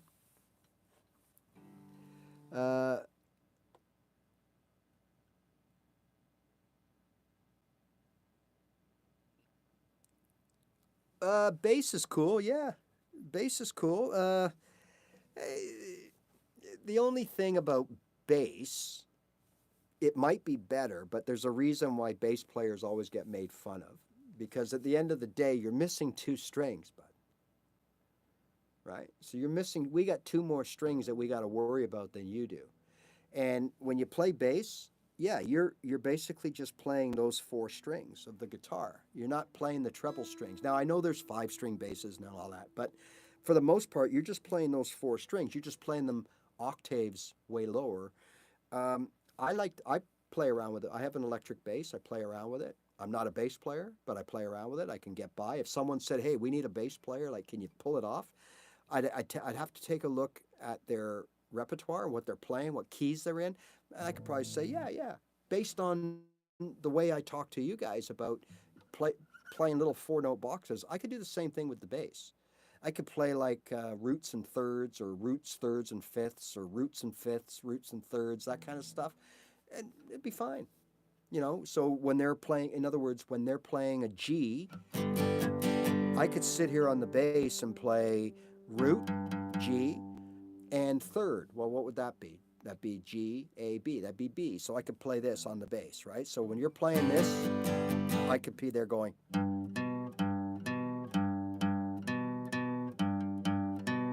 And make up some kind of cool rhythm with it to go along. But that's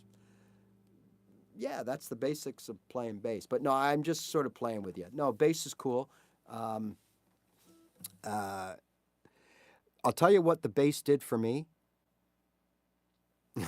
So learn it all. You're absolutely, well, hey, look, it's me, right? You're right. If you have the time, you're young, learn it all. Okay? And no matter, I mean, I shouldn't say because you're young, meaning that you'll learn, well, you will. You'll learn quicker. You're fearless. When you're young, man, you can do anything. Your mind says you can do anything, you can do it, and you will do it. Okay? So yeah, learn it all. I didn't start out to learn it all. I just wanted to play a few songs with my buddies on a Thursday night. And if I could play 3 chords, I figure at some point I can play a simple song and I could strum along with them. And that's how it all started for me. I had no aspirations. And then I realized, you know what, I'm going to keep going with this. So I started, after I figured it out, it took me a couple of years, right? So the 3rd time that I came back to play guitar after the 2 quits, that's when I got serious in that I dummied everything down. And I realized that I was taking the wrong approach for what I wanted out of the guitar.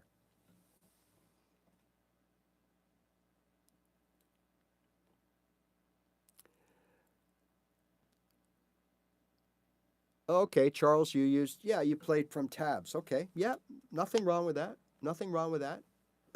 But in a way, remember that it's that whole fishing thing, right? Like, give a man a fish, feed him for a day, teach him how to fish, and you feed him for a lifetime. So you're absolutely right. That's the best way to go at that age. But if you were to or are to actually get that theory down pat, then you'll be able to play anything in any key, right? Okay, but yeah, exactly. And that's, look, I started at 50 and I just sat down when I figured it out and said, okay, every song that I know of is, everything's key of C. So I'm going to learn all my chords in the key of C and how to play them. And once I did that, that opened up all kinds of stuff for me. And all of a sudden I went from playing bar chords every day and hating what I sounded like and hurting my hand to, hey, this sounds pretty cool. And when something sounds cool, you just want to keep doing it. And next thing you know, I just started playing more songs and better songs, and and it just went from there.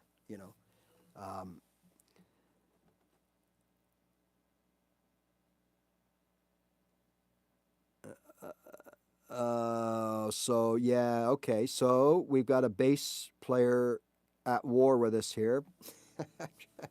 No, well, you're right. Absolutely. I'm just giving you generalities, right? But I mean, yeah, you're right. I'm not an electric. I play electric, but I'm not a. I'm not a. I get what you're saying. I'm not a power chord player, and I don't.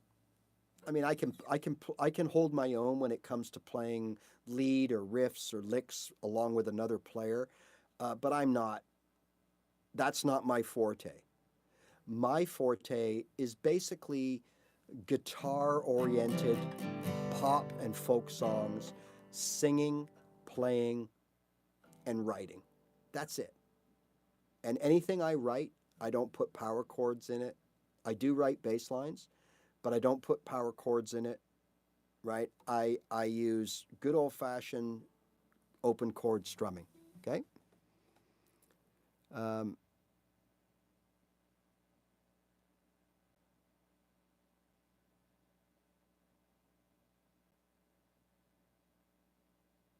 um, Sorry for existing near me. So I'm not sure what that means, but that's all good. It's all good. Uh, you can exist near me anytime. I like bass players.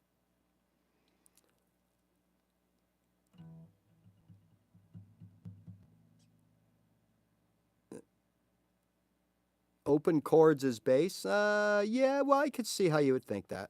Uh,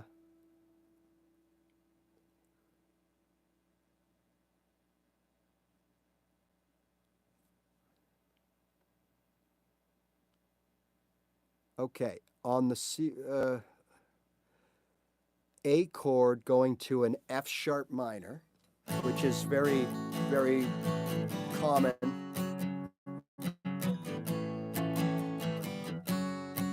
Or if you're playing it here,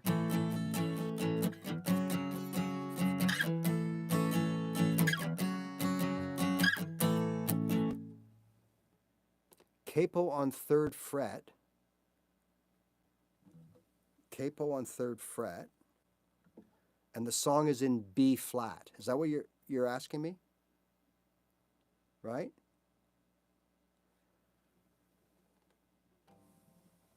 So your song, okay, so you're playing A, right? And you're playing it with a capo on. Is that what you're trying to say? So if that's the case, your song is actually in C. I'm not sure what you're saying here. So capo on third fret of song, if it's in, so if you're in B flat and you're playing an A and an F sharp, then the key of like that A that you're playing is actually a C, right? So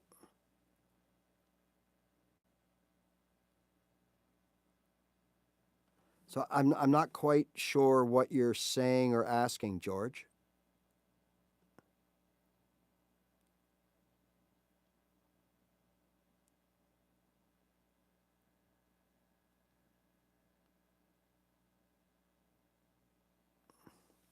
So I'm not quite sure what you're asking. if you are in the key of C, you can play an F major.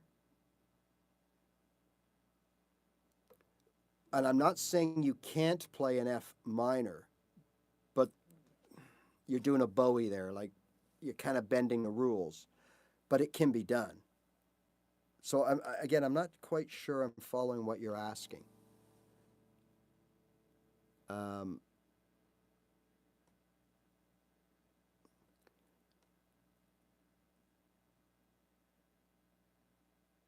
A to F sharp, right? Capo on 3rd fret. Okay, so again, if you want to clarify that, I can chip in for you, right? But remember,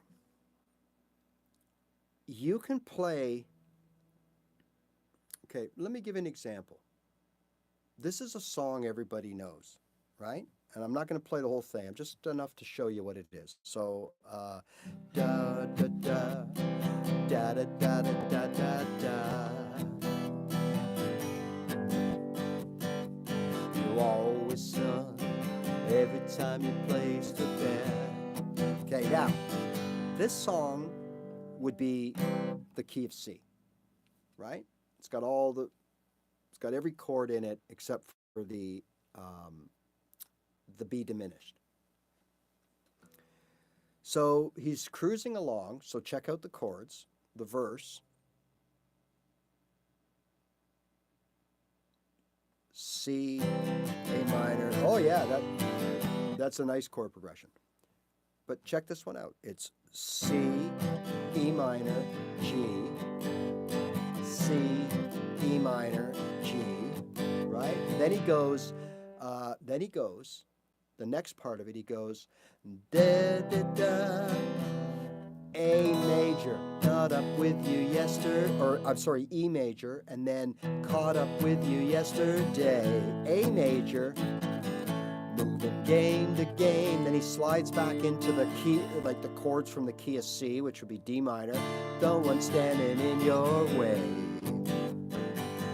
turning on the charm, E. So what this should be, by the book, it should be turning on the charm, just enough to get you back. You hear that? So again, da da da da da da da da da da. The trick, he said, not to play it. So far so good. It's all key of C stuff. Then he goes again. Then he goes da da da da da da da da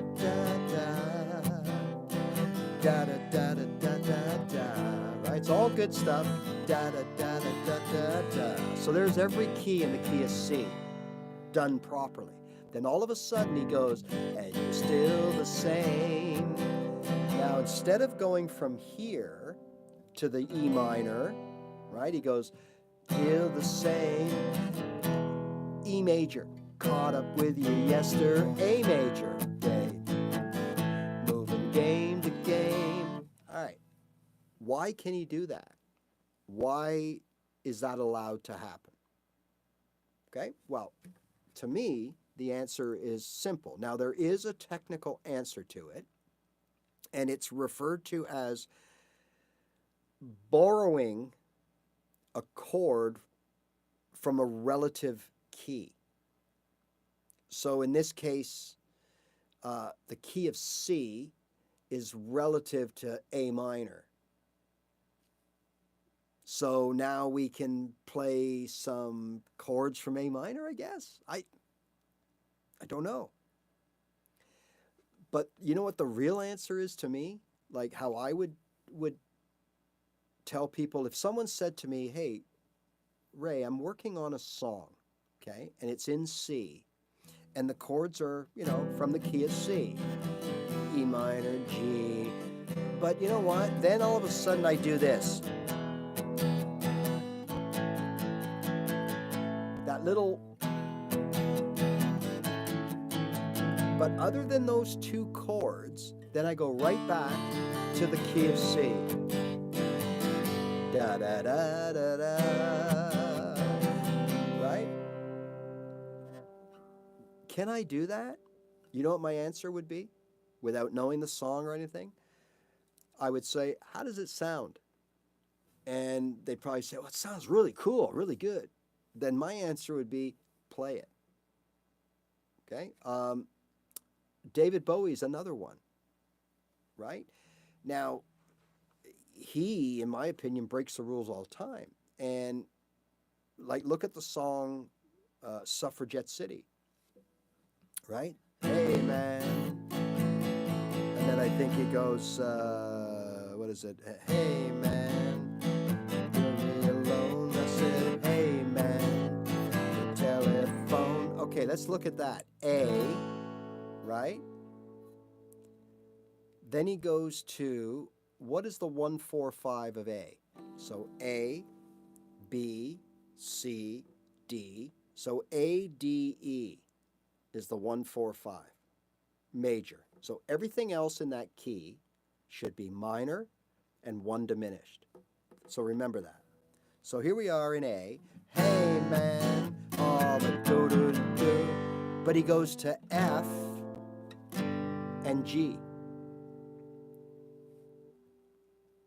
So the G should be diminished and the F should be minor if you go by the rule. You see my point? Now, a lot of times someone will put a certain note in the bass line that will allow the guitar players to play a certain chord, right? But this is high-end stuff, right? This is stuff that we don't need to know to be able to have fun with our guitars. And that's where there's a fine line between let's progress and make ourselves sound good and make ourselves sound happy to now I'm in aerospace engineering school. Now I'm in chemistry 101. Now I'm in deep. I'm intense. I got to learn, and for a lot of us, that turns us off. So there, you know what I mean? So whenever I hear about things like this, I just say, hey, how does it sound? Sounds good? Play it. And I've always said that from day one, whether it's notes, if that note there sounds good, but it's not supposed to be there, play it. Right?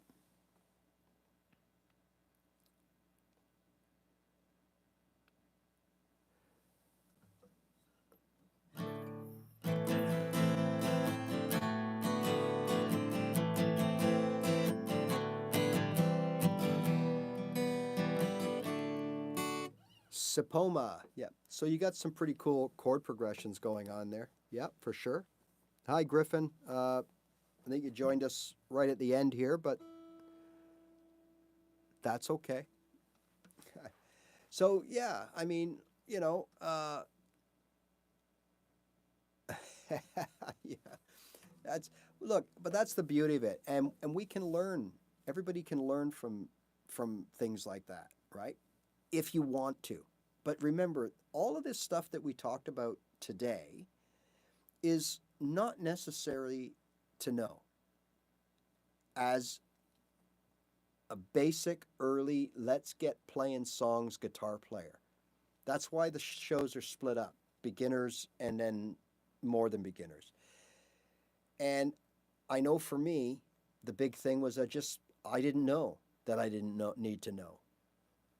And I know there's people out there that know that they don't know that they don't need to know certain things that they don't know. Okay. My point is that a lot of this stuff is exactly that. It's getting to the point where we're starting to split hairs and overthink and all that kind of stuff.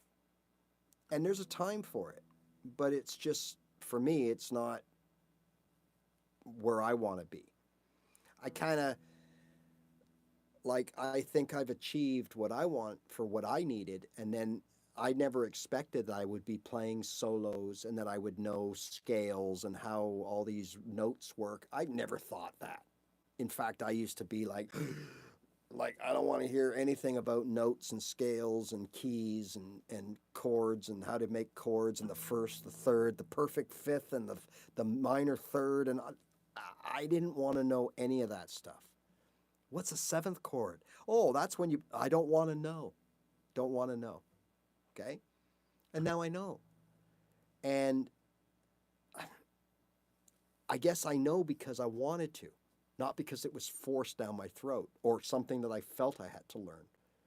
Because when you think you have to learn something, well, now you're in school again. Oh, history? Oh, wow, man, this sucks. You know, believe it or not, I wish I had paid attention in history class or geography class. Like, it was so boring. Oh, well, in 1743, so-and-so killed so-and-so. Like, who cares? Now I'd like to know about that. You see my point? Well, it's the same here. There's certain things that you hear when you're a beginner and you go like, then later on you go, oh yeah, I want to learn that. And when you want to learn it, you're going to learn it a lot easier than when you have to learn it. Okay? So keep that in your mind for anybody here at any level, no matter where you're at. If you are shredding the fretboard, but now you want to get into, I want to play modes of scales. Scales aren't good enough now. I want to play modes, and you want to do it, you will learn your mixolydian and your aeolian and all that kind of stuff. You'll learn it.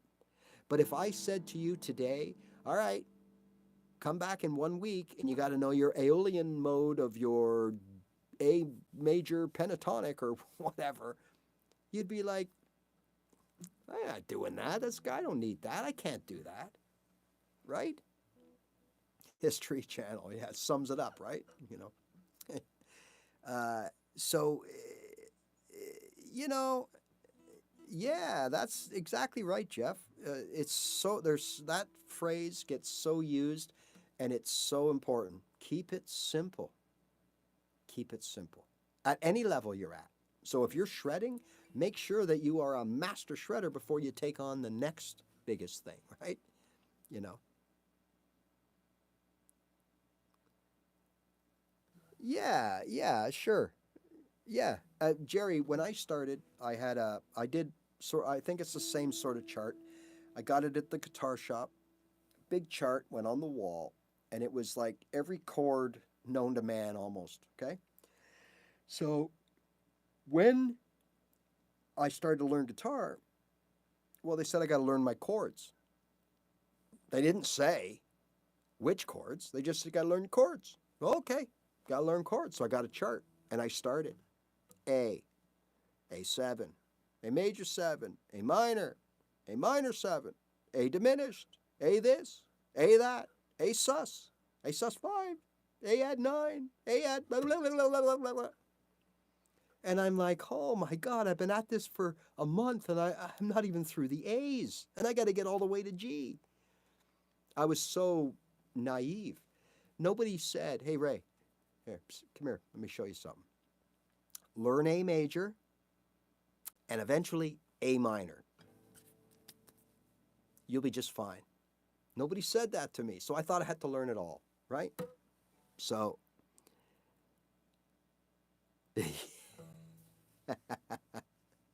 yeah, one string, like those old blues guys, right? They got those cigar boxes, and they got like 1 or 2 strings coming out of them, right? It's like, and they can play anything, you know. So crazy. All right. Okay, everybody. Look, again, thanks for joining me again this week. If you're new here, I'm just a dude that helps people try to get their guitar going. And I have a different approach. It's more of a keep it simple approach and work with what you got and what you know and what you're good at and polish that and then bring it out from there, add to it from there. And it worked for me, and I know it's worked for many others. That's right, Jerry. That's the thing. You know, hey, would I like to know 100 chords? Absolutely. But I do just fine knowing, what do I know? I don't know. Like you, probably less than that. I know my 8 open. I know my F cheater. Okay. I know some triads. I know my bar chords. So yeah, I guess I'm around that number, not much more or less. But more than half of those I don't play on any kind of regular basis whatsoever, right?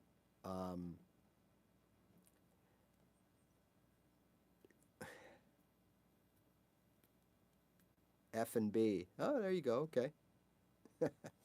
Yeah. And then of course, I learned the cheater version of the chord. So I very rarely play my B major like that. I will play it here, but I usually just play it here like that as a triad. Okay, so I play my B major there. I play my B flat here. Okay, almost exclusively. But again, like if I'm in the mood, I'll play my B and my B flats here as an E bar chord. I very rarely play these types of bar chords, these A shape. I just don't dig them. Okay, but sometimes you have to, especially that D right there. So important to be able to play a good D bar chord. Okay, because I don't like coming all the way here. It's a higher voicing, and the frets get close together, and I always buzz when I come down. It's never a smooth transition, so I don't like that. So I do play, and I just find it's easy to play bar chords in the middle of the, like I find it hard to play here, and I find them hard to play here, right?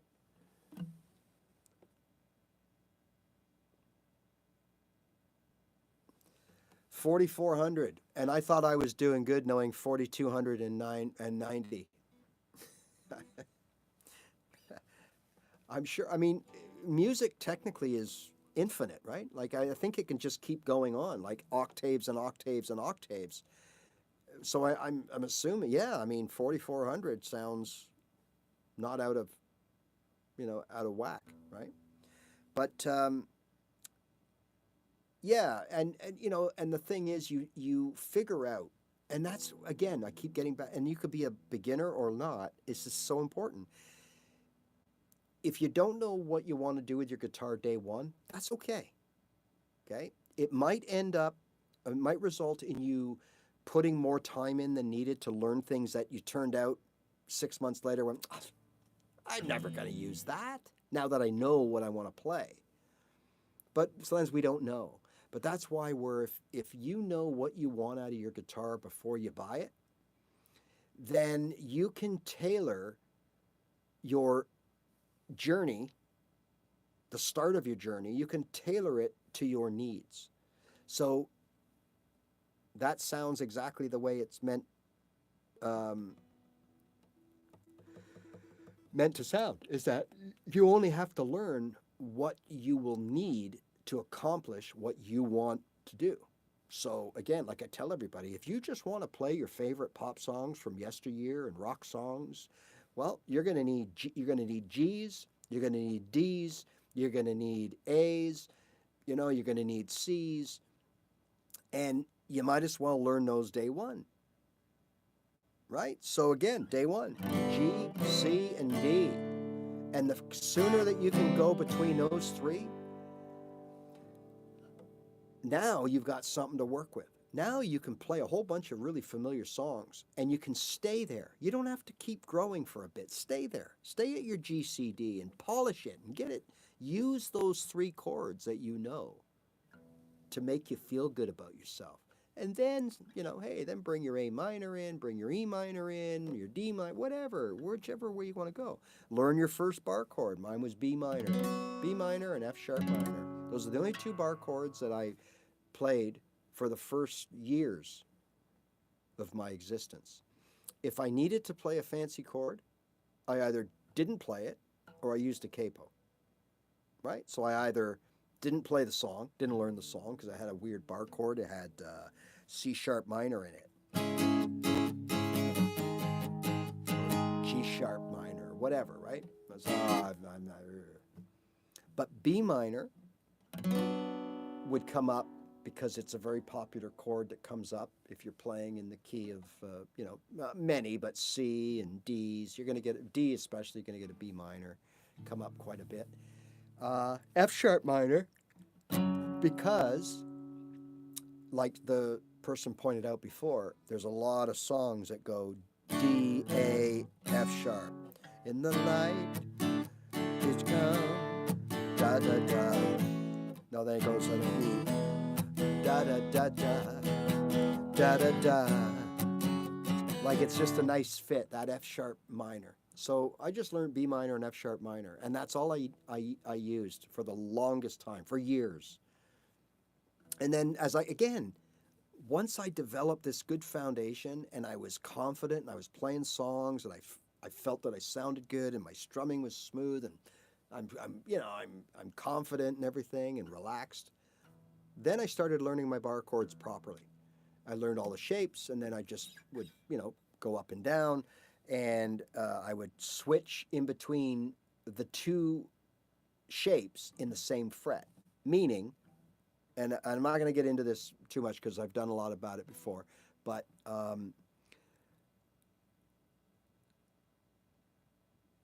oh, nice. Hey, welcome, Alan. Yeah, that's really cool. Absolutely. Instead of playing G-C like this,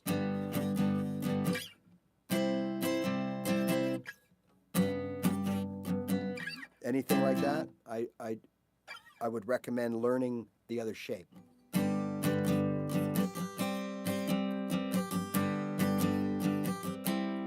Right? And then when you go to A, you have your A, which turns into a D. And when you go to your B, there's your E. Okay? That's how I would learn my bar chords. And the same up here. You've got your F, B flat, F, B flat, right? G, C. That's how I would practice my bar chords. Because that way you're playing, you have the ability to now play in the same area of the guitar to create the same voicing all the time. You're not constantly going from low to high. It's a shame that you gave up, Alan. If it was only strumming patterns that were messing you up, trust me, that's the least important thing, in my opinion, to your guitar playing. Strumming patterns, for the most part, they're just guidelines. They're put there to show you how to achieve a certain kind of rhythm to a song. You play your...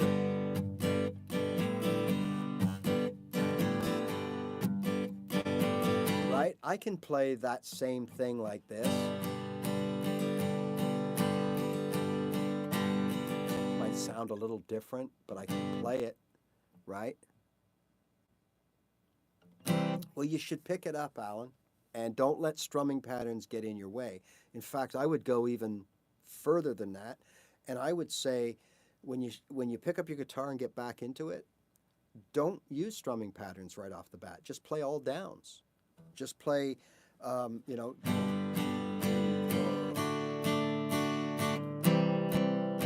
So, Mama, take this badge from me.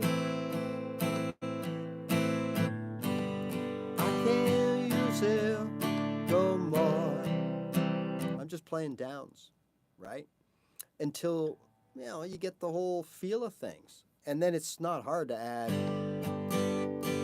Mama, take this badge from me.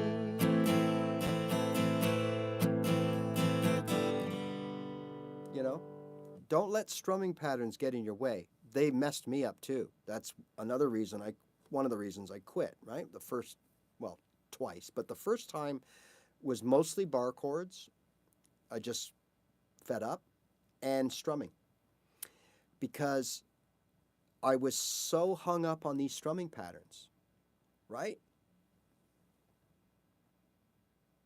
Yeah, they do, exactly. Here's another chord progression from Sipoma. G, G minor. Oh, so you're going to play G, G minor, G, G minor, C.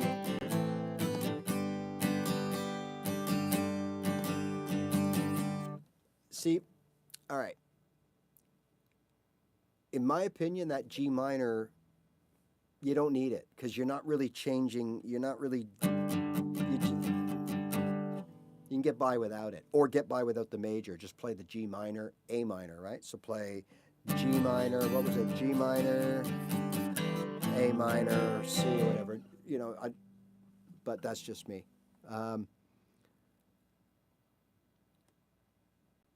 Yeah, Jerry. Listen to Jerry, right? So they come as you progress, like a lot of things with guitar. Like I didn't play my G like I started my G this way, but I switched to this way. I played my A this way for years, and then I switched to this, right? You find different things that work for you, and strumming patterns are the same. So if you just started downs,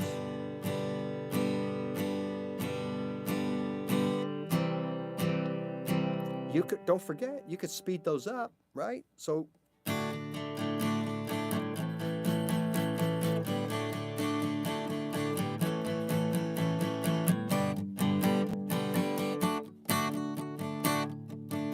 you can still add rhythm with just downs, and it'd be a lot easier, right? In fact, like this song always comes to mind. I got my first real six string, bought it at a 5 and dime. Da da da da da da da da da. Right? It's all downs. All right? So something to think about.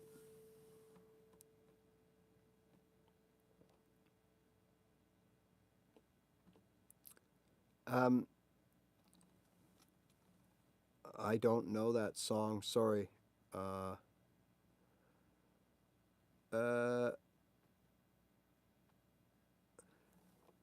From 65, bought it at a yard sale. Nice. Probably at $2 you got it for. Oh, you should, man. 42. You're still young. You know what? If you were, honestly, Alan, I don't know how well you how well you were doing, but if you were to pick this up again and give it an honest effort of, say, 3 months, okay? And start simple. You probably already learned chords. You probably still know your G's and your C's and your E minors, and you just block everything out and keep it simple. Learn 3 chords from the key of G, G, C, and D. Now, if you want an E minor or an A minor in there, go for it. But learn 3 chords from a key and just sit there and jam on those 3 chords. Keep it simple at first. Okay, then as you get comfortable, add that up will come naturally. That's what it did to me. I just did it. I played like this for the longest time, and then all of a sudden one day I went like that. And it threw me off, and I had to stop. And I went, oh, what did I just do? Oh, geez, that felt weird. But it sounded good, so and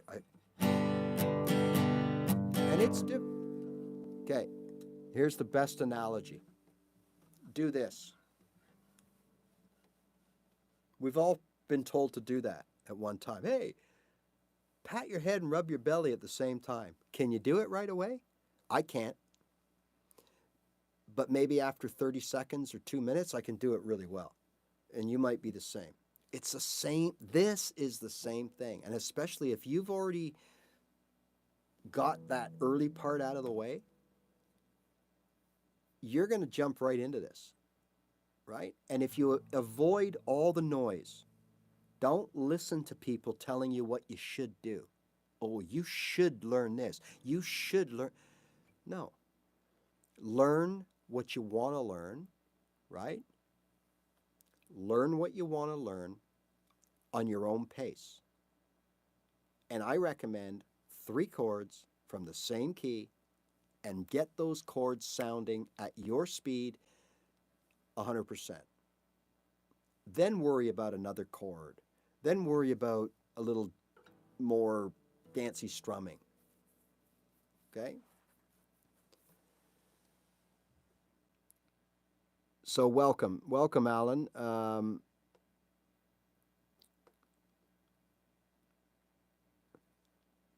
Remo guitars, 1965. Yeah, so if it's in good shape, I wonder if is it worth anything? Of course, it's something you'd never want to get rid of anyways, but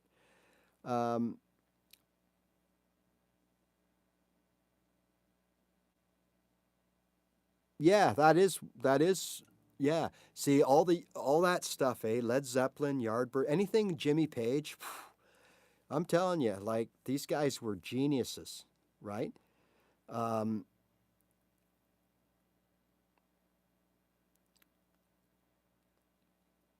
Yeah, Jerry's right. Most songs you can play. I played downstrokes for the first many months, many months. Even when I played this song, right? When I first played it,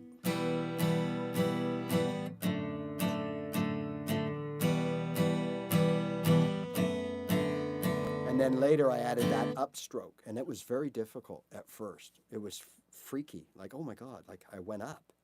So what you've experienced is definitely okay. So if you can pat and rub, right? Because a lot of people can't right away. Got it, right? And that's my whole point, is that when you play guitar, you're like a juggler. You got a left hand doing something, you got a right hand doing something else, you got a brain that's kind of controlling it all, right? You need timing, you need rhythm, you got to know what you're doing. That's like guitar. So you've got to get to a space where you're not thinking about what these two hands are doing. They're just doing it, right? Chef Jeff will tell you the same thing. When you're on the line and you're in the weeds and it's just like, I'm dying here, okay? You don't a lot of times think about what you're doing. You just do it, right? So that's what you got to get at. You got to get to that place with your guitar.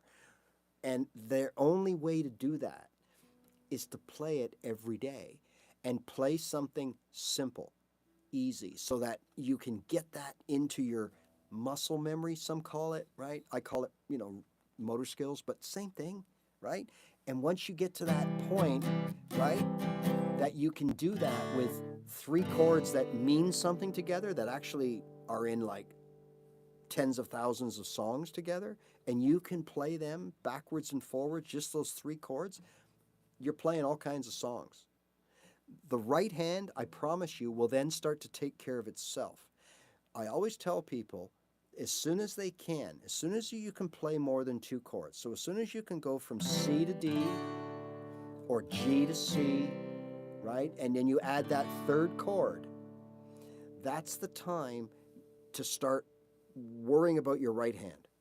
Even if it's rudimentary, even if it's uncomfortable, but try to get in that up strum here and there, or try to learn a basic strumming pattern like 1, 2, change on the down,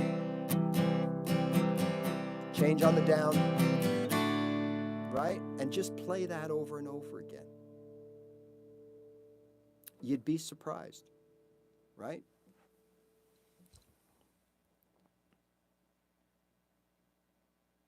Yeah. Ups can be confusing, but after a while, trust me, after a while you'll be doing this on your way to work every day. It'd be a piece of cake.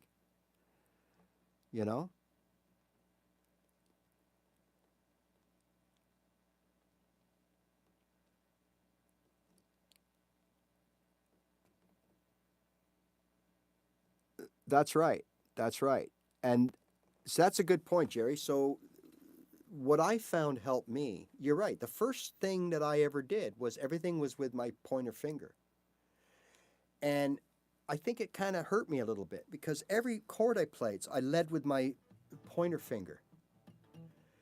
And it wasn't until I switched and started playing chords without my pointer finger being, yeah, it's true. We do everything with these fingers, right? First. When we don't know any better, we right away we default to those fingers. So good point. Absolutely. Oops.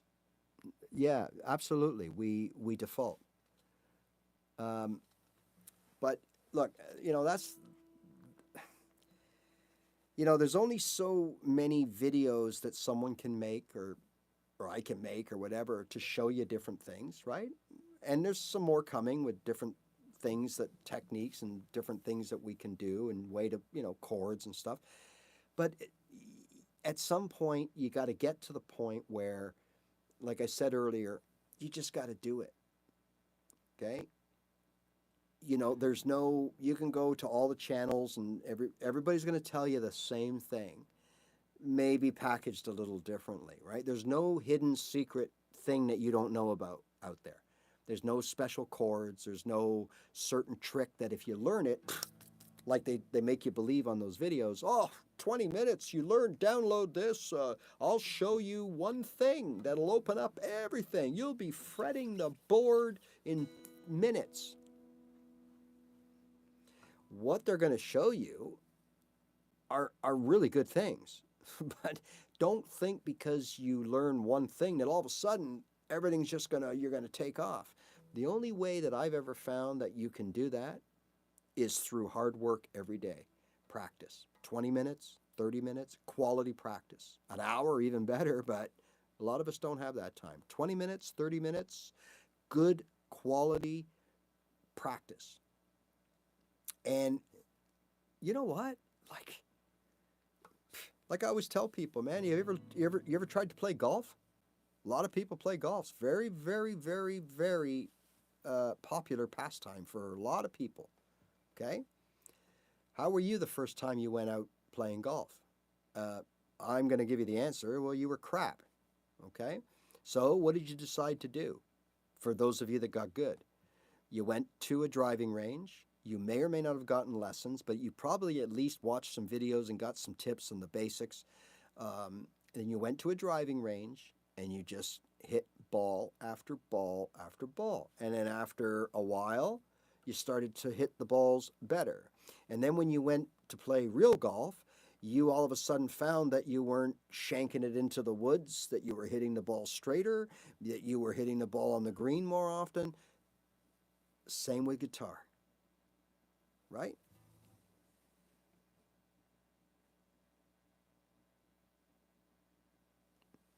All right, so you go fishing. I'm assuming you probably take it seriously, right? So if you do, then you understand that, okay, I could technically take any fishing rod, put any hook on it, stuff a worm on it, toss it in the water, and wait. And I could catch something. My first day, I could catch a fish, right? But you, because you've been doing it so long, you probably have a certain rod for certain types of, conditions, a certain bait for certain fish, certain types of lures or hooks. And if you do this a certain way, right? Okay, it's the same thing. If I started fishing tomorrow, then I would do it the most basic way. I wouldn't have a $500 fishing thing with all the lures and things that I didn't know how to use. I'd have a hook, a string, and a rod. Done. And a worm to wiggle on the end. That's it. Right?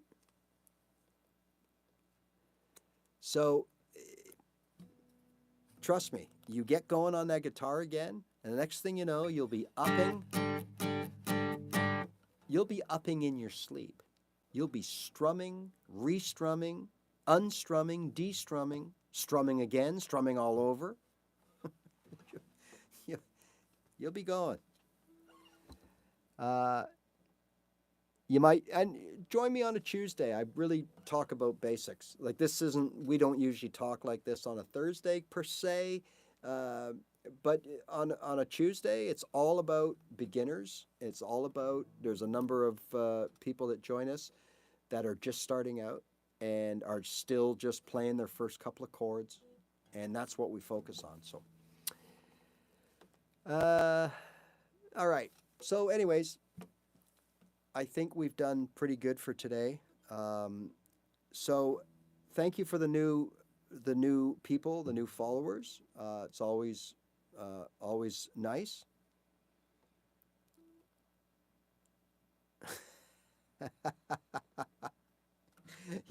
So you just proved my point.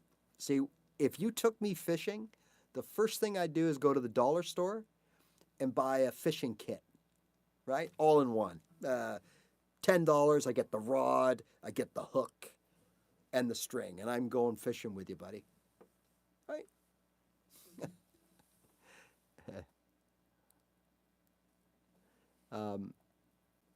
But remember, well, thank you for that, Jerry. But remember, you have to do the work, right? I will never tell you that I'm going to show you something that's going to turn you into a great guitar player. You have to do that. I can show you some shortcuts. I can give you strategy. You know, like we've talked about today, don't waste your time on this. Don't bother with that. You'll never need it. You won't need it, you know, blah, blah, blah. But at the end of the day, you've got to sit down with the guitar and forge your own path, right? I think we all know that. So, all right.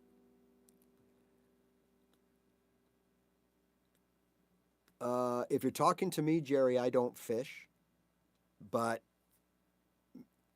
Alan might, if you're talking to Alan, then he might answer you. But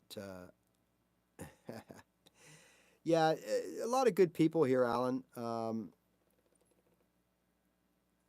F sharp 5 for the F sharp.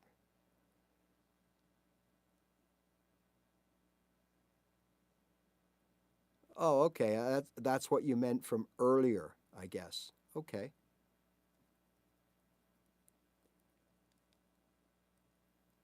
Oh, Cover of the Rolling Stone. It's a good song. It's a good song to learn. It's an easy song. And it's all about attitude. This is a perfect example of a song. It's just 3 chords, but there is this A or E7 thing, right? There's this where you just put that pinky down, that E major 7. The better way. We've been down, but there's one thrill we'll never know. That's the thrill that'll get you when you get your picture on the cover of the Rolling Stone. Rolling Stone, gonna see my, right? Yeah, it's a cool song, but think of the song. There's attitude. If you've ever seen them do that song live, they're actually kind of clowning around. There's attitude. There's like some camping going on in the video for it. Right. But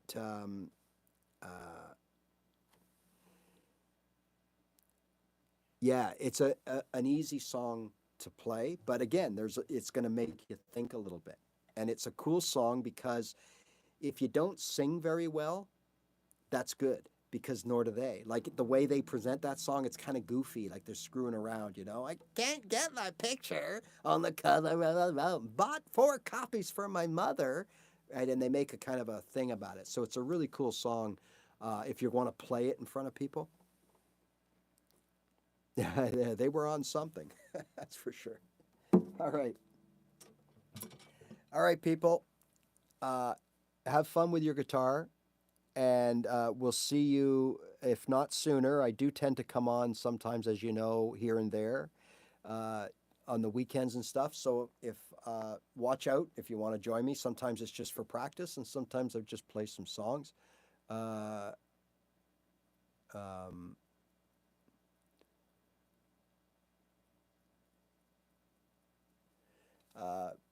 You're welcome to join me, all right? All right, everybody. We'll see you later. Bye for now. There, some.